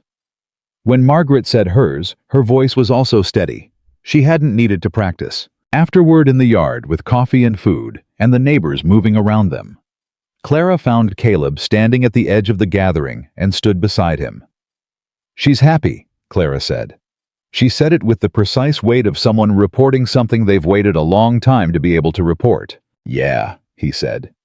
He was watching Margaret across the yard. She was talking to Alderson's oldest son about the Northern Survey, because of course she was, and her hands were moving the way they moved when she was explaining something she cared about, and her face had that light in it. She hasn't been happy, Clara said. Not since Robert died. Maybe not for some time before that. She was working and surviving and fighting, and those things look like living, but they're not the same thing. No, Caleb said. They're not. What you've given her. Clara stopped. Not the ranch, not the survey, not any of the practical things. You know what I mean. A place to stand, he said. Clara looked at him. Yes, she said. Exactly that. The survey's first major results came that December, when the Northern Dunmore excavation confirmed everything Margaret had mapped. The system was larger than even her most optimistic estimate, deep, clean, and abundant in a way that the valley hadn't seen in living memory. The county sent their own hydrologist to verify the findings, which was the same hydrologist who'd wanted to correspond with Margaret after Vance's inspection, and he arrived in a state of professional excitement that Margaret met with the same calm certainty she brought to everything which Caleb privately found very funny. You're not surprised, the hydrologist said, standing at the excavation point with water rising around his boots, looking at the readings with an expression of nearly religious awe. No, Margaret said. You expected this. I calculated this, she said gently. There's a difference. The hydrologist looked at her. Then he said, Mrs. Whitaker, how would you feel about co-authoring a paper on the methodology for the National Agricultural Review? Margaret was quiet for a moment. She looked at Caleb, who was standing nearby with the particular expression he had when he was trying not to smile too obviously. I'd feel, she said, that it was long overdue. The paper went out in the spring. Both names on it. Robert Ellis and Margaret Whitaker, née Ellis. The methodology her father had spent 30 years developing completed and applied and proven by his daughter. The record finally accurately reflecting what had actually happened. When the copies arrived from the publisher, Margaret held one in her hands for a long moment before saying anything. They were in the kitchen, always the kitchen, the room where everything important had happened between them from the very first evening. She looked at the names on the front page. Then she said, he would have insisted his name come second. You think so? Caleb said. He always said the student who surpasses the teacher is the teacher's greatest work, she said. He would have wanted my name first. She paused. I put his first anyway. Because... She looked up from the paper. Because without him, I would have known the knowledge, and had no one to teach me that I had the right to use it.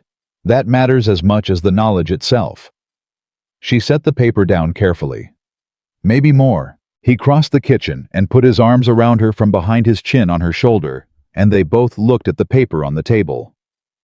Hal was right, Caleb said. You are his greatest work. She put her hands over his.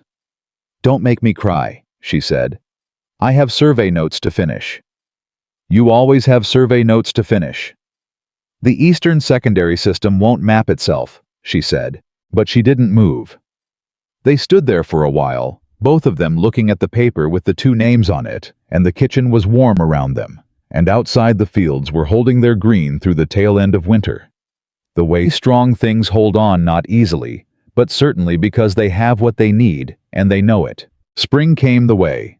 It always comes to Montana, late and sudden, and then everywhere at once, as if the land had been holding its breath, and finally decided to let it go. The cattle on the north section were fat and moving well. The Eastern Ridge landowners had begun their own excavations based on Margaret's survey maps, and the news coming back from those sites was good, uniformly, increasingly, remarkably good. People came to Willow Creek, now the way they used to come to the county office, or the land office looking for information, looking for guidance. Margaret handled them with the same patient precision she brought to everything. She was never dismissive and never impatient, but she was also never more than necessary. She told people what they needed to know, to do what they needed to do, and sent them off to do it, and went back to her own work. She had hired 2 assistants by spring young women, both of them, which caused talk in town that Margaret did not acknowledge in any way, except to give them more responsibility when they proved they could handle it, which they both proved quickly. Caleb watched her build it and felt the particular pride that belongs to someone who saw what was coming before it arrived. He hadn't known the specifics, hadn't known about the survey, or the regional implications, or the paper, or the assistants. But he'd known from the morning she stood in his south field and pressed her hands into his earth that whatever she was building was going to be larger than either of them could see from where they were standing. He'd been right. He was glad he hadn't said so at the time, because she would have told him to focus on the grade angle of the current channel and stop getting ahead of himself. She wouldn't have been wrong. The afternoon of the first anniversary of her arrival at Willow Creek, he found her at the edge of the south field, the original section, the first one, the patch of green that had started everything. She was standing where they'd stood on the 12th day when the water came up, with her hands in her pockets and her face turned toward whatever she was seeing, which wasn't the field and wasn't the hills, but something further back, something internal. He came and stood beside her. 1 year, he said. 1 year, she said. He looked at the field. Green all the way to the ridge now, not just the edge section. All 4 quadrants producing. The cattle count rebuilt. The loan restructured and half repaid already ahead of schedule. "Do you remember what you said that first morning?" she asked. "When I told you there was water here." "I said I'd give you the chance to prove it," he said. "Not that I believed it." "You were honest about that," she said. "That was the first thing I noticed about you. You didn't pretend." "Neither did you," he said. She was quiet for a moment. "I almost didn't stop here," she said. "I was going further north. I'd heard there was work up near the Canadian line. I only stopped in Harlow Creek because one of the horses threw a shoe." He looked at her. "You never told me that." "I know," she said. "I didn't want to make it sound like accident." She paused. "But I've been thinking about it. Whether it was accident or whether—" She stopped.